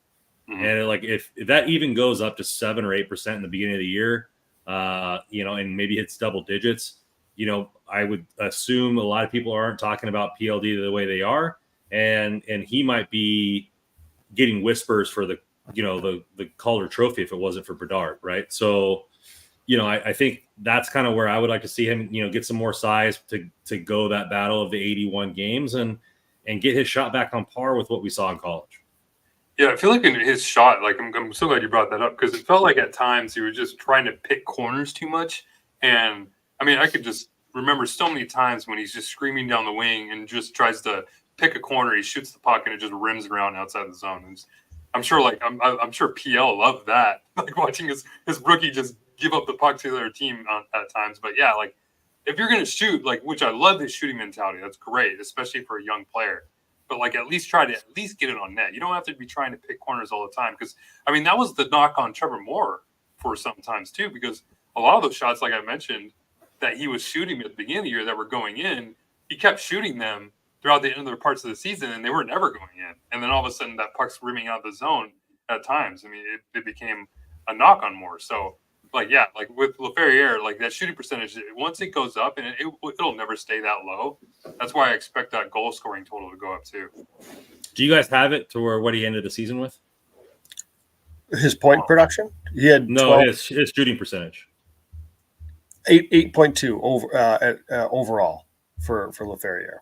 So he was at 3 at January. So the second half was a lot better for him. 8.8 at 5-on-5. He did have a better second half. Yeah, he did have a better second half. So let's get over to the big acquisition, Mr. Dubois himself. Expectations, when you give somebody 8 by 8.5 and you send off a fan favorite and multiple first round picks, being in Velarde and Kupari, the expectations are through the roof. And so if it's based on expectations, he's probably a D plus, C minus. But as his play overall, I mean, Joe has all the stats memorized for how many fans he's argued with online. But, I think that he needs to be better. He just needs to be better, and he does need to get more consistent. I think next year will be a huge tell if they decide to run it back and they're just really doing the same thing. And the Mad line, I mean, obviously Victor Arvidsson probably won't be here, but if Dano's up there and all that kind of stuff like that with Moore, and they're sticking PLD on the third line again, I mean, you're probably going to get the same thing. The effort's unexcusable, but the point production and the underlying statistics were there. And Joe can get into that. But, I mean, 8.5 million, I was expecting easily 65 points, 70 points. That's what I was expecting, because that's what you brought him in to do, and he fell well short of that. Yeah, I called for him to have a career year in terms of points, just because I thought they would use him the way that we kind of all expected him to be used. But even with that, all that withstanding, he had to be better, and he wasn't at times. And the lack of effort was there, the lack of everything in terms of what you're looking for in a player when you're paying him that much money wasn't there. And you don't want you don't want a player to show his frustration just based off of where he's being deployed. No, that should never come into focus. Players shouldn't ever have to show their frustrations. They should just still play and be a team player. That's what you are. You're part of a team. Who cares where you're playing? There are plenty of players who like Phil Deneau said, he doesn't care where he's going to play. He'll still play the way he's playing. You want that. If PL Dubois had Blake Lazat's motor, he might be an all-star like every year, just based off that, it seems. Because it seems like that's what's missing, because you see the talent. You see the size, the hockey sense, everything else is there. And it's just it just still leaves you wanting more. So D+, C minus for me. I think it's very fair that people want to say F. I think if you look at just raw production, and I guess if you're depending on some of the times you watched him wasn't always pretty to the eye, then I think it's fair to say F. I can give him like an F plus, maybe a D minus, because of those factors that Randon said of my tracking, and it seems to check out with all three zones. I didn't get all season in this year, but he was second on the team in shot assists per 60. He led the team in slot passes. So again, a team that sucks at getting into the slot area, he was really good at getting the puck into the slot area. So I don't think that's nothing. Like it didn't lead to production, but if he's passing it to the slot and he is leading in slot or shot assists, he is not the one shooting the puck. So part of that is, there was not a lot of puck luck on his line. He shot the puck much less this year, and I don't know why he shot the puck much less this year. If it was on purpose, if it was system, if it was young line mates, different line mates, I don't know what it was. But he has been he was a good play driver in the sense of, again, setting up plays in the offensive zone. I thought from the blue line in, he was very good. The other two zones, he was a lot less good. I think all that said, if you settle in on, how the Kings deployed him, what they gave him for line mates, pair that with his lackluster production and at times lackluster performance, I'll settle on a D minus. And that is me clinging to the positive parts of the underlying, some things that I think he did really well, like better than anybody else on the team. It just didn't always bear out to, the production.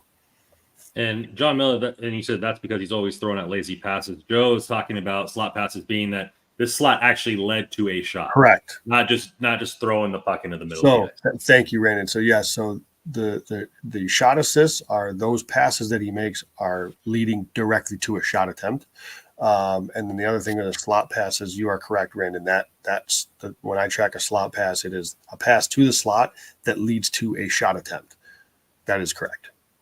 So not just mostly lazy turnovers, in regards to that stat. Real quick, I want to ask you guys, where do you want Dubois to play next year? Besides, like in the lineup, like who do you want him playing with? 2C, and I want him in front of the goalie on the power play. You saw him playing with Canada down low, and like the power moves that he made. I mean, granted they were playing I think bottom feeder in Denmark, but still the confidence that he had with the puck down low on the power play was outstanding. At 5-on-5, I want to see him with I want to see him with somebody with that north-south element to their game. An Adrian Kempe, a Quentin Byfield, or a Trevor Moore. When we saw any one of those three with Byfield, it was very, very small stints. Those stints seemed to work okay, but we didn't see a lot of it, and I don't know what the reason was. But I want to see Byfield centering the second line. I want to see Dubois centering the second line. I want to see him at least with one of those two. Shoot, I wouldn't mind if it was two of those three players. But give me like if you want to keep.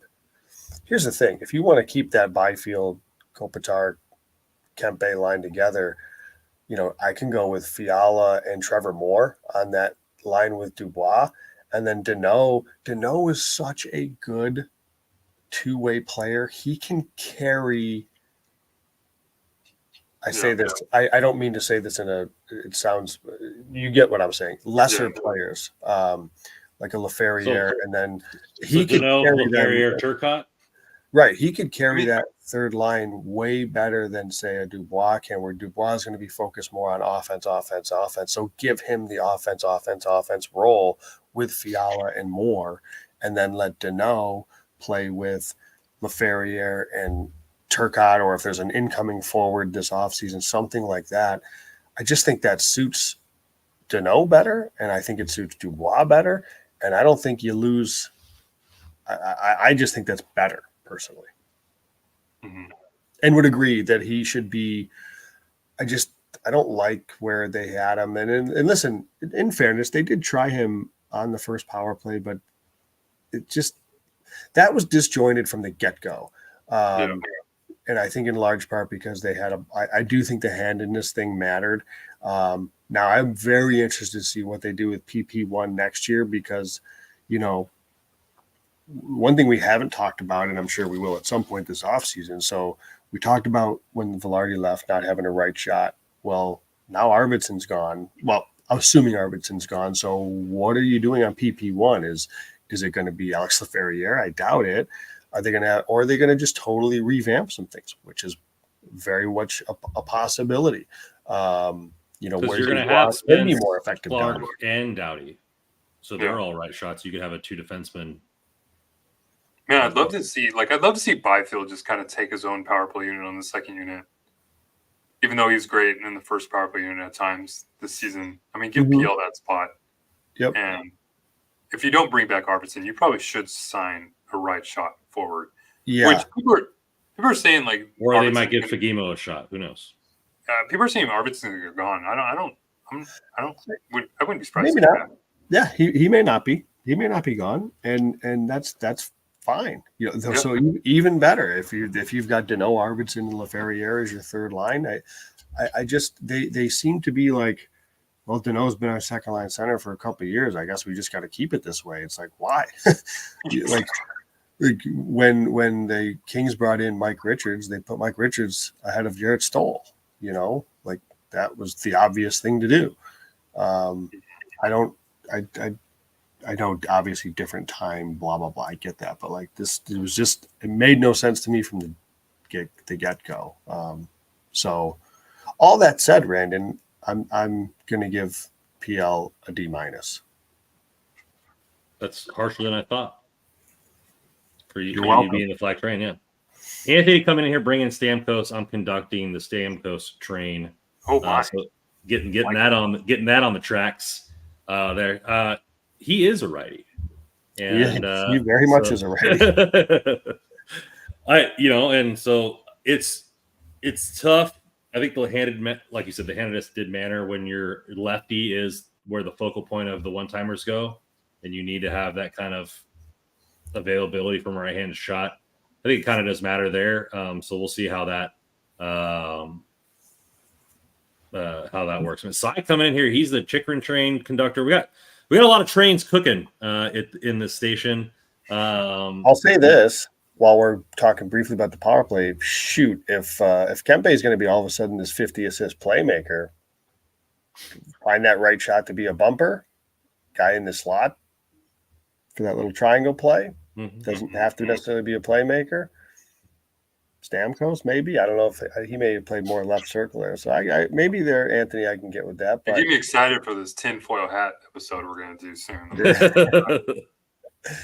Let's get to the bottom line here with, we can kind of throw in Grundstrom, Lizotte, Lewis, and I'm missing one, Kaliev.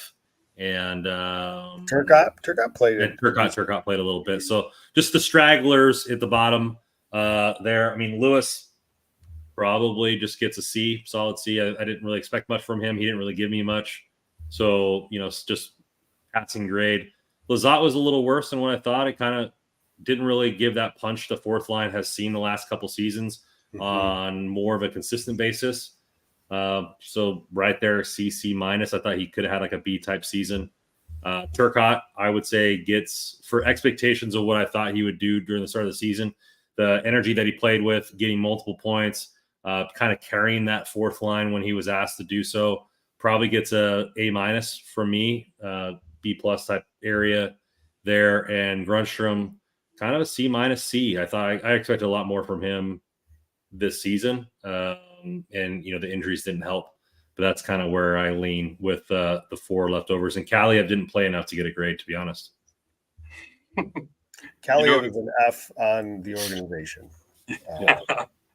Kaliev although in fairness, he should share some of it, I guess. But if they just really, I don't know what the hell happened with that. I kind of agree, Brandon, across the board. I was down on Lizotte. I didn't, I'm a big Blake Lizotte guy, but he was hurt too. I wonder how much of that was health. And let's be honest, I wonder how much of that was playing with Trevor Lewis. We've seen him be effective, right, with Kaliev, with Grunstrom, with Brennan Lemieux. Like, we've seen Lizotte be somebody that drives some play and bring some offense to that fourth line that we didn't see this year. I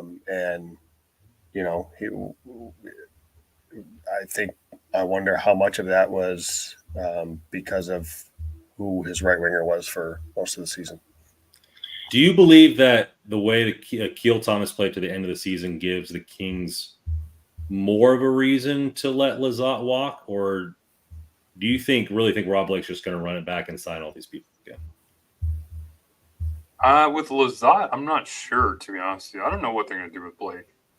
I don't want to read too much into it, but I thought it was interesting that he wasn't one of the players that spoke at the end of the end of season interview.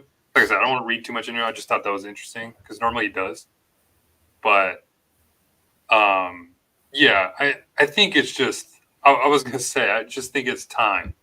It's time, ladies and gentlemen. It's time. We've heard about this prospect pool for far too long.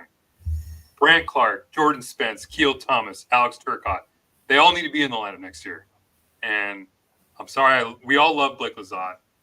But if he's one of the players that has to block a player like Turcotte, Thomas, hell, maybe even Fagemo at times, even though I'm not too high on him.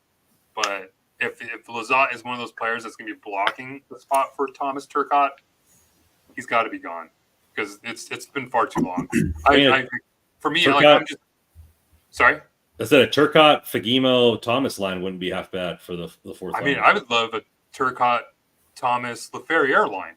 Hell, like bring in another forward that you can sign if you're going really cheap with these goalies, which it seems like they are, which I'm totally fine with. Like, if you go cheap with, bring in Talbot at, a $1.5 million cap hit, and you have $2.5 million committed to your goalie again next year, you got some money to spend. And it seems like, we'll talk about this during the cap situation, but it seems like Quentin Byfield's maybe leaning a little bit toward the bridge deal as opposed to a long-term deal. And we'll see how that shakes up the salary cap, but I would expect them to have some money to spend for some forward. So if you're looking for a middle six, maybe even a top six forward to open up, maybe you slide a player like Laferriere down. Yeah, give me a fourth line of all those young players. Hell, the way Keel Thomas played in those few games, they could have used him in the playoffs because they needed a player like that, had some tenacity, was willing to chuck it around a little bit, plays with confidence, because it never seems like Keel Thomas is never short on confidence. Same thing with Alex Turcotte. Turcotte's maybe a little bit smaller guy. He probably would have been pushed around a little bit. When you have a player like Keel Thomas, he's shown it. He showed it just in the few games this last season. And if it weren't for the Calder Cup and how well the Reign playing, we'd probably see a Keel Thomas in the lineup. So, yeah, I'm just saying it's time. It's time to see these young players in the lineup full time. I'm bringing Russ the dark side.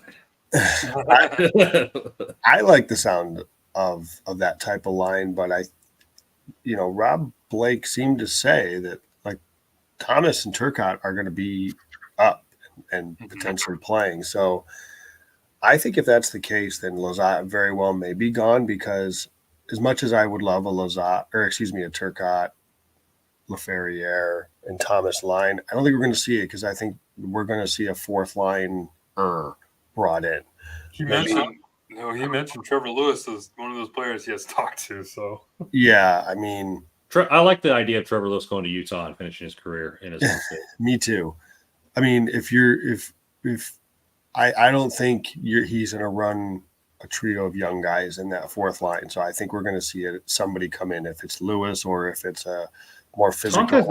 Tonka's not that young anymore. He's 20. What? Well, I was saying the Turcotte, Thomas, and Laferriere. No, I'm saying if that person that they sign is Grunstrom again, yeah, he's got the size, the physicality, and if he could stay healthy, I mean, I wouldn't mind that either. I mean, I just don't know that they view him as that, like, reliable, like fourth line, like view him like a Trevor Lewis. So we'll see. Like, if I can see Lewis, or excuse me, Lizotte being on the way out if those two are actually going to take roster spots. I'm still a Lizotte guy. I still think there's something there. I wouldn't mind having him stick around. He's an RFA. I have no problem with keeping him, depending on who you put on his wings. Listen, if they bring Lewis back, that's just, I got nothing. I'll be like, I'm just defeated. do you think that other teams value Lizotte the way we value Lizotte, or do you think like if he doesn't get re-signed that he's not going to have a lot of options? No, I think he would get signed. I mean, this is a player. He's been a fourth line player. He's not no team's going to value him more than that, I would expect. I mean, I could see like go home to Minnesota, right? Like give Minnesota could use a player like Lizotte, probably hometown kid. They already got Brock Faber. Maybe bring in their hometown kid. I mean, if he goes there, becomes one of their fourth line guys, I think he'd be fine. I think he'll get a contract out, at least maybe a long term deal somewhere, maybe for like $2 million per year. I mean, he had 34 points last year. Like, if you put some guys around him that can play, he can drive play. I mean, I think it was last year he was one of the better players in terms of shot assists per 62 seasons ago, I guess, at this point. Like, there's a player in there, and I just wonder how much health played into the health and the Trevor Lewis factor played into Blake Lizotte this year, where I don't know. I'm not opposed to bringing Lizotte back, and I think you can probably do that and still mix in your Turcottes and your Thomases. It's weird though, because like it seems like whenever Lizotte was pretty good, he was playing with one Arthur Kaliev. Weird, right? And it's so funny because like the duo, the like top five, shared that tweet. I don't know if you guys saw it. Like the top 5 duos in terms of expected goal share, minimum 200 minutes. Arthur Kaliev's on 2 of those pairs. What are we doing here? Who else was on 2 of those pairs? Oh, one P.L. Dubois. And I think P.L. Dubois and Arthur Kaliev were one of those 2 pairs, or one of those 5 pairs. But going into the season, I mean, I said it multiple times. I'm fine with Kaliev playing on the 4th line and second power play. Yeah. Like, that's what, like. He's been there before. But they didn't use him on the power play either. No. Which is like his number one thing. Like, I don't understand. Like, it seems this theme of a lot of this talk seems to be a usage issue. And I don't know, like, I still think Todd's a great coach, and I don't know how much of it was Todd or how much of it was Blake or a combination of the both, but it seemed like a lot of these players were mismanaged in the way from how we think versus how, maybe the organization thinks. It's an organizational thing. They had to fit the structure. They had to fit the system. And you can see clearly certain players don't. Right? I don't know that Fiala necessarily fits the structure that they want. I know that Dubois was a great fit, at least in this first year, in terms of him getting up to speed with it. Kaliev clearly isn't somebody that plays the way they want him to play in that structure and in that system. Which begs the question, why do you go get these players? I don't know. So hopefully that's, that we do see some sort of a change in style, that more, because maybe for a while you had to play this way, but maybe we're getting to a point where the Kings, they have a little more skill and a little more talent than I think that maybe people would understand or give them credit for up front, and they're kind of being hamstrung a little bit. Mm-hmm. Let's move the player grades on to the coaches and the organization based on. I mean, I think it's fair. I mean, coaching. I mean, probably it's. I mean, I had expectations of a first round win. So, and the fact that McClellan didn't really make that many changes through the year, and his quote was, "We're just going to depend on the players to ride this out." I'd probably give him a pretty harsh grade, but C-. I mean, we still won 90 something points. Mm-hmm. Hiller was a little bit more experimental in the lines and was willing to put some things together, but overall ran the same system until they were desperate. So, and if that's an organizational thing, then the organization needs to change. As far as the signings and everything, I'm glad they didn't spend the first round pick in a desperation move to bring in a rental. So the fact that they had the restraint there is good, but the offseason moves, all three of them didn't pan out this year. So, I mean, that's got to be a D- or an F for the moves that they made and what actually transpired with those. Well, the three play skater moves didn't pan out, but I will say the goalie situation did pan out. So I'll give them that. Fair. Yeah. So, but I mean, for coaching staff, I'm going to say I'll be a little bit less critical because it's just they're dealt the cards they're dealt with, and people may think it's the coaching staff that's determining the system that's being run, but that seems like it's not the case at all. It certainly feels like it's Rob Blake that's kind of running that show and making those decisions. So I would give the coaching staff a B-, C+. I mean, they got, like you said, Brandon, 99-point season. Jim Hiller did what he had to do to get to that point, got a playoff spot. Just couldn't take him over the hump in the postseason, but I still feel like he made some changes to or the changes he felt like he could make at least to try to get them to that spot. So I won't be too critical. And McClellan was the team was just spinning their wheels a little bit in January, and I guess a lot of it. And he ran short, so he had to be the scapegoat. But with the management, it's an F. Sorry. You, even with your goaltending gamble that paid off, the big move didn't work out. You didn't utilize them in the way. Then you doubled down on it saying, hey, maybe we should talk at the postseason or at the postseason press conference. Maybe we should coordinate with the coaching staff to figure out how to use PL Dubois a little bit more, which is just the most crazy statement to make, considering, hey, maybe that's something you probably should have thought about before you made the trade or even after you made the trade, not necessarily after the first season of the trade. So that's just so dumbfounding. But, yeah, all the other system and personnel and deployment issues, I feel like Rob Blake's just got his hands just everywhere, figuring things out. And like I could be wrong here in saying this, but like I mean, look, they're making signings without a head coach right now.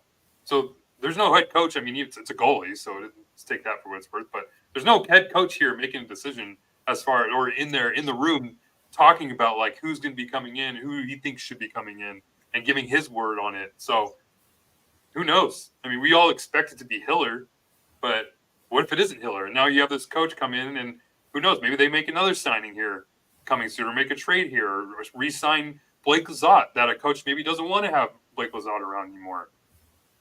But F for me, for the management. I think the non-accountability thing also pisses me off. Like his accountability at the end of the season was just kind of like, oh, well, we made some progress here and there and ho-hum and howdy do, and this is kind of in the plan, and like, but I mean, like what Joe, like you were saying, like what is he going to say to the brass? Like, oh, like, I sucked this year. This was not great, and keep voting for Rob Blake for team manager here. The more and more, and I think a lot of people right now are upset that they're not going after coaching. I know we're going to talk a little bit about coaching tonight, hires. So let's get into that because I don't want to get too much into the coaching next week. But before we do, Joe, you want to say something? Yeah, well, just I think McClellan. I don't want to go too harsh on him. I think things kind of spiraled out of control. Some tough luck losses, and I'll give him a C+. And Hiller, I think, had one goal, and that was to make the playoffs, which is kind of a little odd. Like the chance of them missing playoffs was, looking back at that, it's like they banked so many points. Like they were making playoffs. I don't know. They would have had to go on another one of those incredible losing streaks to miss playoffs. So I think with the easiest schedule. Yeah, like he was. I don't know. Like the whole like big playoffs. Like no shit, he's gonna make the playoffs. I didn't think that was even. I don't know. Anyways, like, so he like, real quick, Joe. Like they could have been like. I don't think they would have been any worse or even any better if they just kept McClellan. That's what I'm saying. Yeah, That's what I'm saying. Yeah, that's kind of what I'm getting at. So they fire McClellan, they make him the scapegoat, and then Hiller gets hired, and he has one job: make playoffs. So he did his job. I think, and you heard Blake say in the presser that Hiller has some ideas of what he would want to do. So I don't think I'm not going to kill Hiller too much for locking it down the way he did, and there was some stuff that it's just so hard to agree with what he did and some of the personnel usage. But again, his whole thing was, I got to make playoffs and I got to find a way to win a series and keep a job. Like that's so. If I look at it through that lens, he did what he had to do and whatever, like with what he was dealt. As far as ownership or the management team and Blake, it's an easy F. It's an easy F. There wasn't progress despite whatever they said in the presser. I was on board with the swings he took with Dubois. It obviously didn't work in year one, but where he just continues to fail is just intentionally rostering players that aren't going to help his team. Guys like Andreas Englund, guys like Trevor Lewis, and from a stylistic standpoint, the system and Vladislav Gavrikov and players like that, and just having a defense group that isn't very good at skating, isn't mobile, isn't great with the puck. It doesn't matter anything that happens this offseason. If Blake can't see the problems on the defense, it doesn't matter, guys. There's no deep run coming from this team as long as this is the D-core. And if he can't see that after now tripling down, going from Edler to Gavrikov to Englund, this is a big issue. Like he somehow is stuck. Ironically, going back to the 90s again, Russ. He's stuck in like the mid 90s with how this or in the dead puck era in the early 2000s, like of how hockey's played, and he's just so off on that.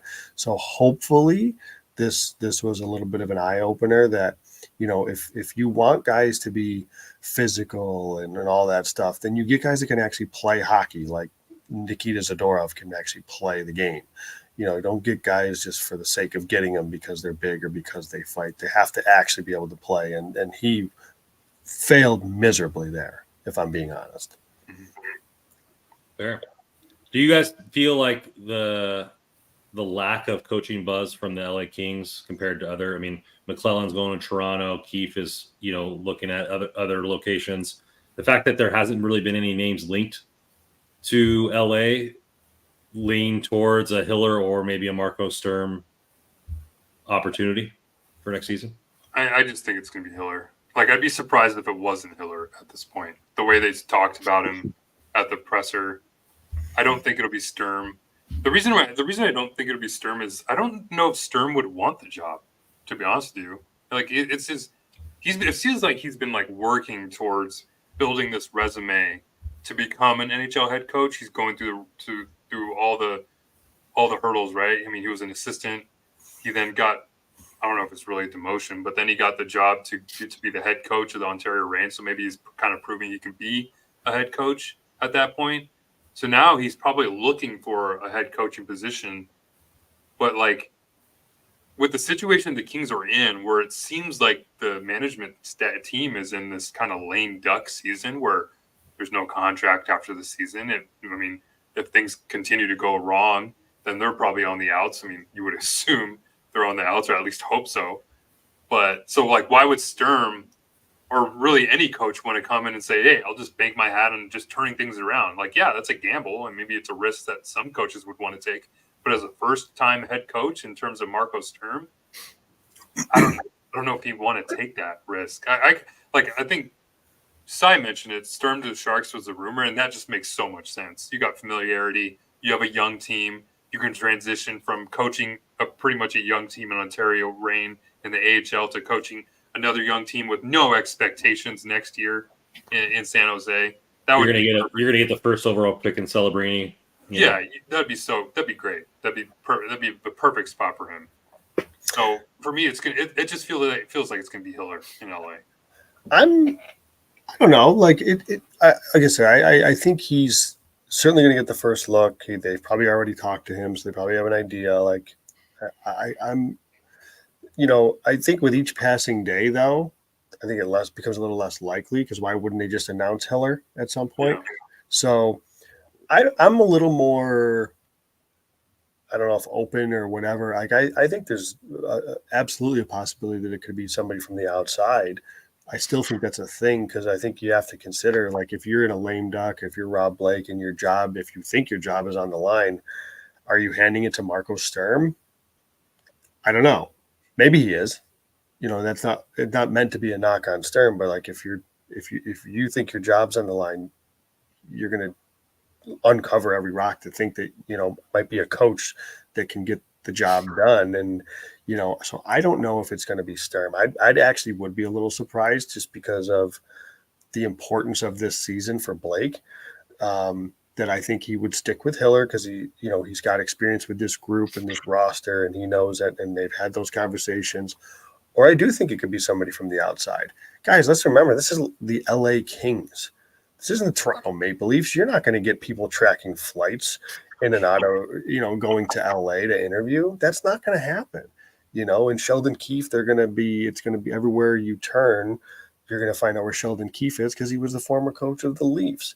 So I don't read into anything that there isn't like a lot of buzz around LA coaching because it always seems to be quiet around LA with everything. And B, are we surprised that there's not like rumors and speculation and stuff like that just because that's LA? This is the LA Kings aren't exactly a media hub when it comes to this type of stuff. So just because of that, I wouldn't automatically say that there's not.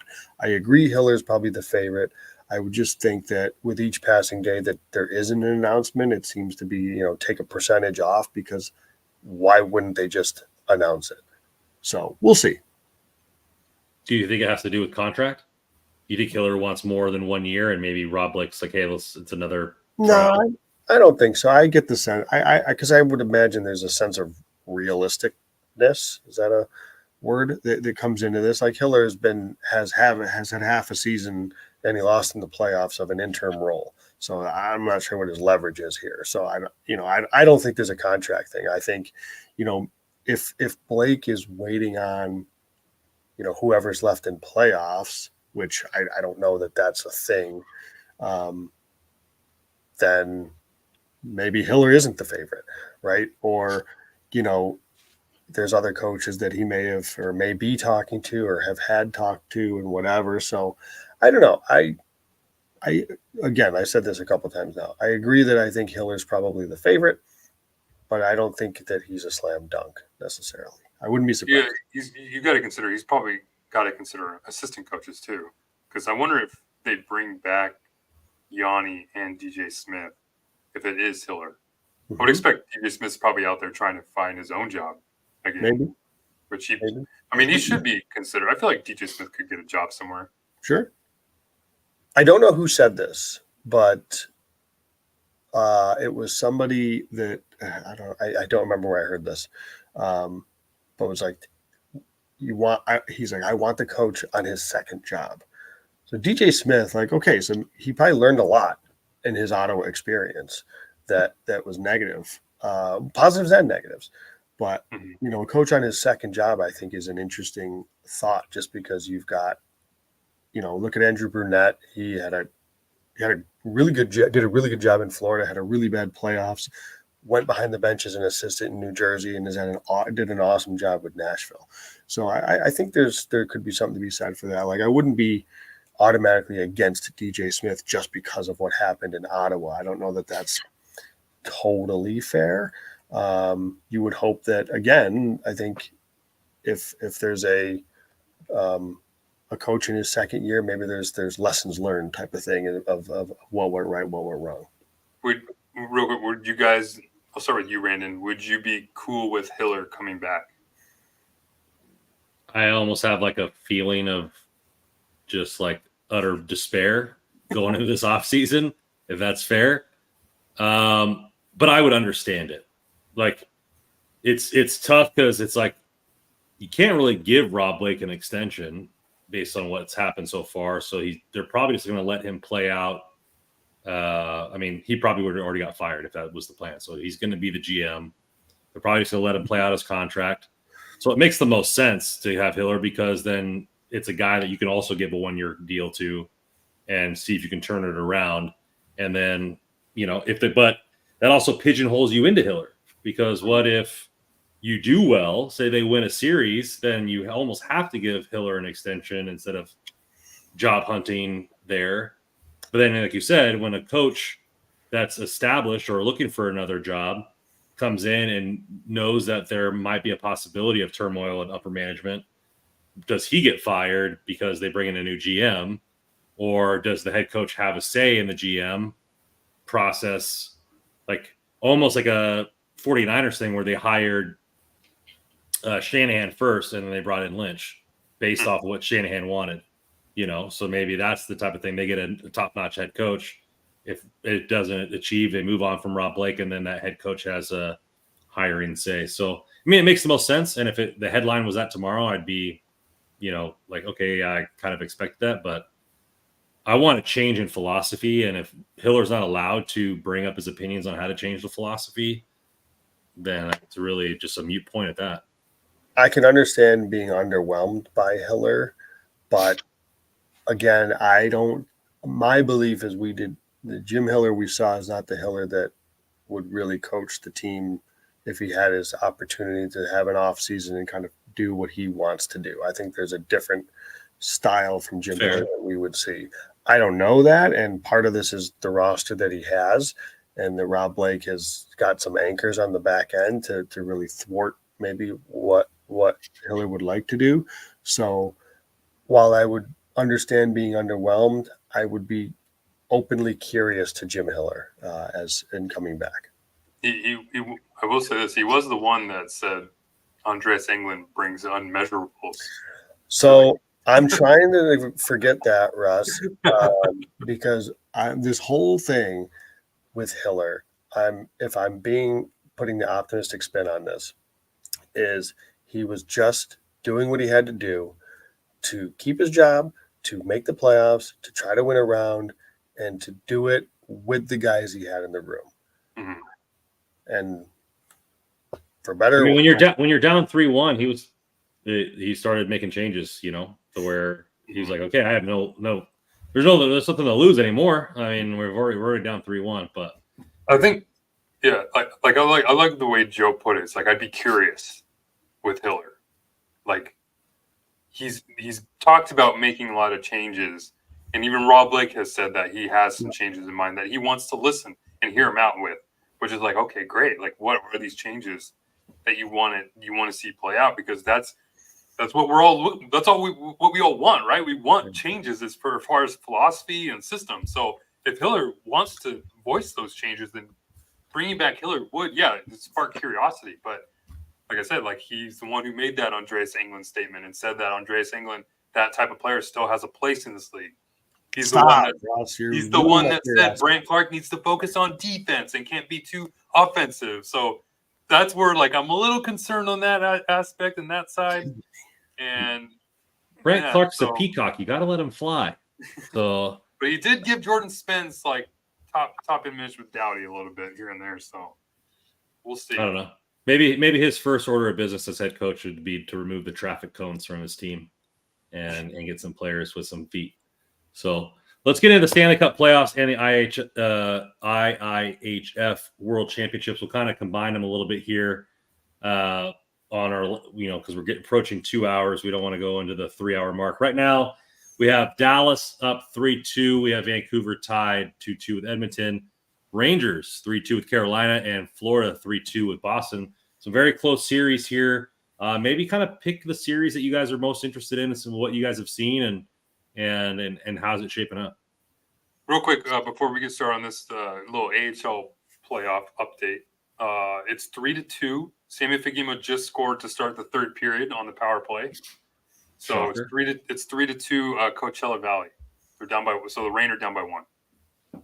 Brant Clark Akil Thomas with an assist. Sorry. Nice. Hopefully they tie that up. Yeah. But yeah, back to the Stanley Cup playoffs. I mean, I mean, the playoff series, I feel like everybody's intrigued by the most is Edmonton, Vancouver. I'm starting to the Carolina New York one's getting a little interesting for me now too, though. Once New York was up 3-0, like Carolina was still felt like they were kind of dominating in their own Carolina type LA Kings way.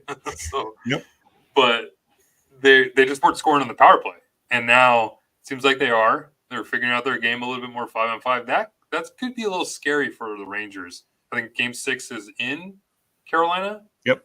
So, I mean, we've seen it happen. I mean, when they got the momentum, I could definitely see them winning Game 6, and then you never know what happens at Game 7. So that should be an interesting one. Colorado just had a big win today. Seemed like they were just kind of spinning their wheels, and the holding the Chuskin thing kind of was maybe shot him in the arm a little bit. But, I mean, that was a huge win today in Dallas to keep them alive. And same thing. Like, you go back home now, Colorado. I mean, I still think Dallas pulls it off, if not in 6 and 7. So we'll see. But the other series, I think Florida ends up beating Boston, even though Boston just had a big win. That's it, I guess. And then the last one is Edmonton, Vancouver. I mean, dude, like, I just want this to go to 7. I really don't care. I want them to beat each other up as much as they can. You never want to see players get hurt, but I love the whole McDavid thing. Like, just adds a whole new element of drama to it, and the Twitter war between the two cities and the teams. Sign me up for it. I'm here all for it. So extend that series as long as it can extend for, and hopefully it's some fun for everybody else. What about what is it? Trouba missile, like going, like just diving and going for that elbow. Like, how is that not like intent to murder? For it to be something. Yeah, I love the Edmonton series. I give a lot of credit to Vancouver. They're hanging in much better than I expected, and I think what we're starting to see is that Nurse and CC pair that we talked about heading into the LA series is just killing them. And I think Knobloch, I think he knew it. I think he knew it all along, and it didn't matter against the Kings, but it's mattering now, and he changed it last game. Mm-hmm. And it was, and it's, and I know everybody, it's easy to get on Nurse because of his contract.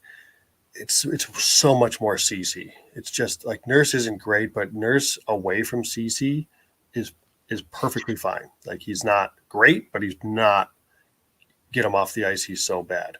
CC's killing that team right now. And like, I mean, and maybe it's probably a tall ask in Game 5 heading into Vancouver to play Philip Broberg.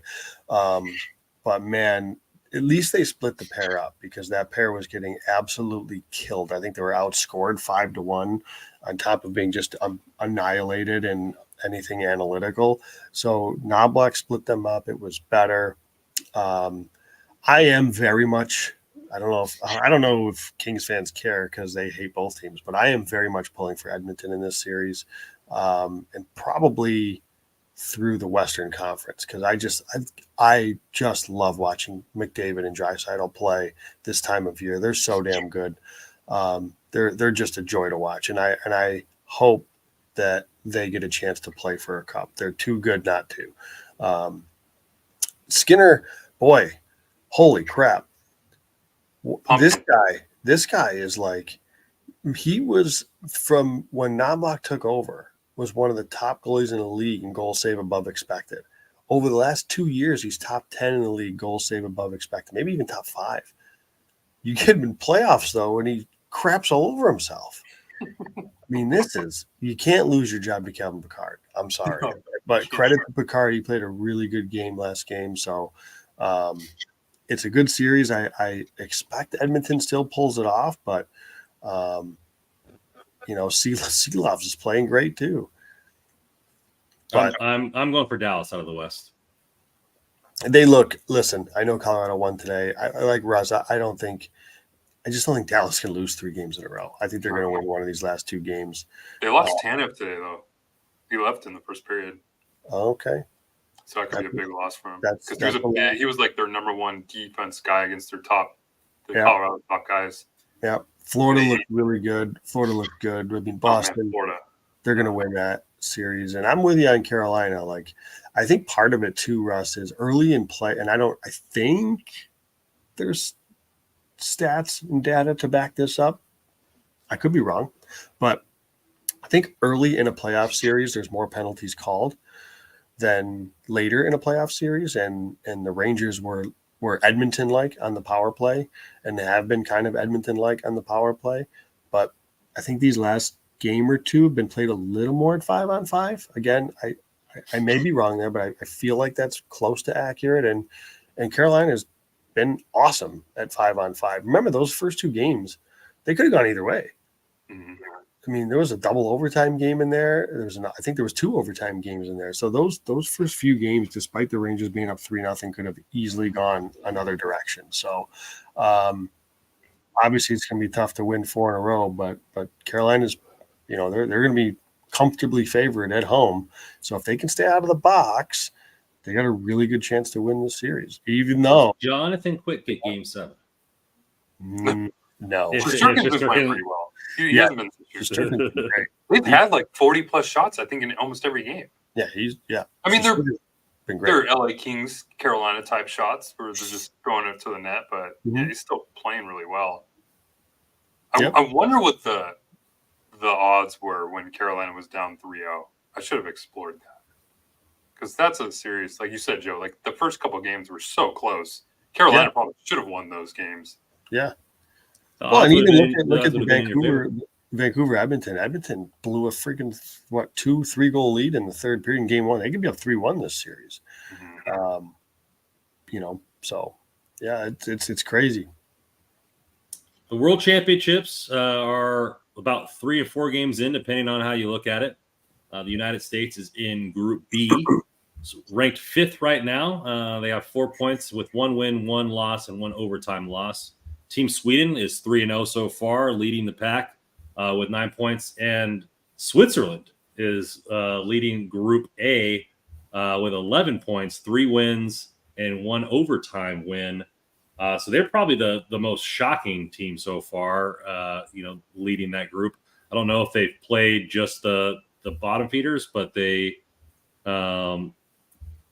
looked pretty good there. Obviously, Fiala is playing for Team Switzerland.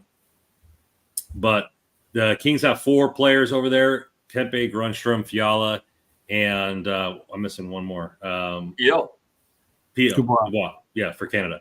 So all of them have multiple points so far in the playoffs. What have you guys noticed from the Kings players? And then is there any, storylines that you're kind of following there? I haven't watched too much. But I actually did watch the Swiss Great Britain game today. Man, high octane. It was 3-0 Switzerland. I just turned it on because I wanted to watch Fiala and Yossi cook. If there's one thing we all love watching Kem Fiala play for the LA Kings, it's watching him play with even more space against a Great Britain team. He just feels like he can do whatever he wants, which is pretty fun. And Roman Yossi, man, like what can we do to get him in LA? Because that would be amazing. As far as storylines, I mean, Canada is kind of funny because they have actually a pretty young team, a young defensive team. That's why I thought I would have loved to see Drew Doughty on that team because I feel like it would have been like his reminder to the world to be like, hey, look at all these young like star defensemen like Owen Byram's there and Owen Zellweger. I mean, they're not really like NHL stars yet, but even then, like Doughty would just come in and assert himself and be the guy. But even then, they still have like a pretty solid team overall. That comeback, I think it was Austria they were up 6-1 and they came back and tied it. That was pretty wild. And of course, Dubois gets the primary assist on Tavares' game winner. It's like the 2 most maligned players on each of their teams. So that was pretty funny. But man, like I just don't know how Sweden doesn't win this tournament with the roster that they have. That line of Kempe, Eriksson Ek, and Lucas Raymond is just unstoppable right now. Like they're ridiculous. They had their way with the USA. They're running over all the teams that they should be. But when you have the blue line that team has, like that blue line probably makes Joe fall out of his chair just reading that roster. Because I mean, that first defensive pair of Erik Karlsson and Victor Hedman, like, oh my God. Like, and you've got Dahlin and Pettersson. I don't know if you could have a better defensive pair, like, out of any players in the world with Karlsson and Hedman. Like, that's the best. Maybe McCarr on the other side. But even then, like, Hedman, like, complements Karlsson so well. And then you follow that up with Dahlin and Marcus Pettersson. And it's like, oh my God, like, sign me up. Like, Trey Cornard, like, man, that team looks so good. So good. So fun to watch.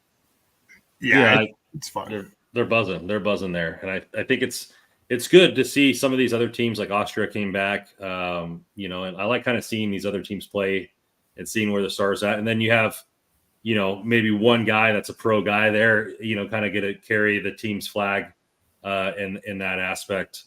You know, with you have Marco Rossi, right, with Austria and everything like that. So it's pretty cool. I think that everybody's playing well. And I mean, it seems like the USA, their strong point would be their goaltending in a true Olympics scenario, but like Hellebuck decided not to go. Ottinger's still playing.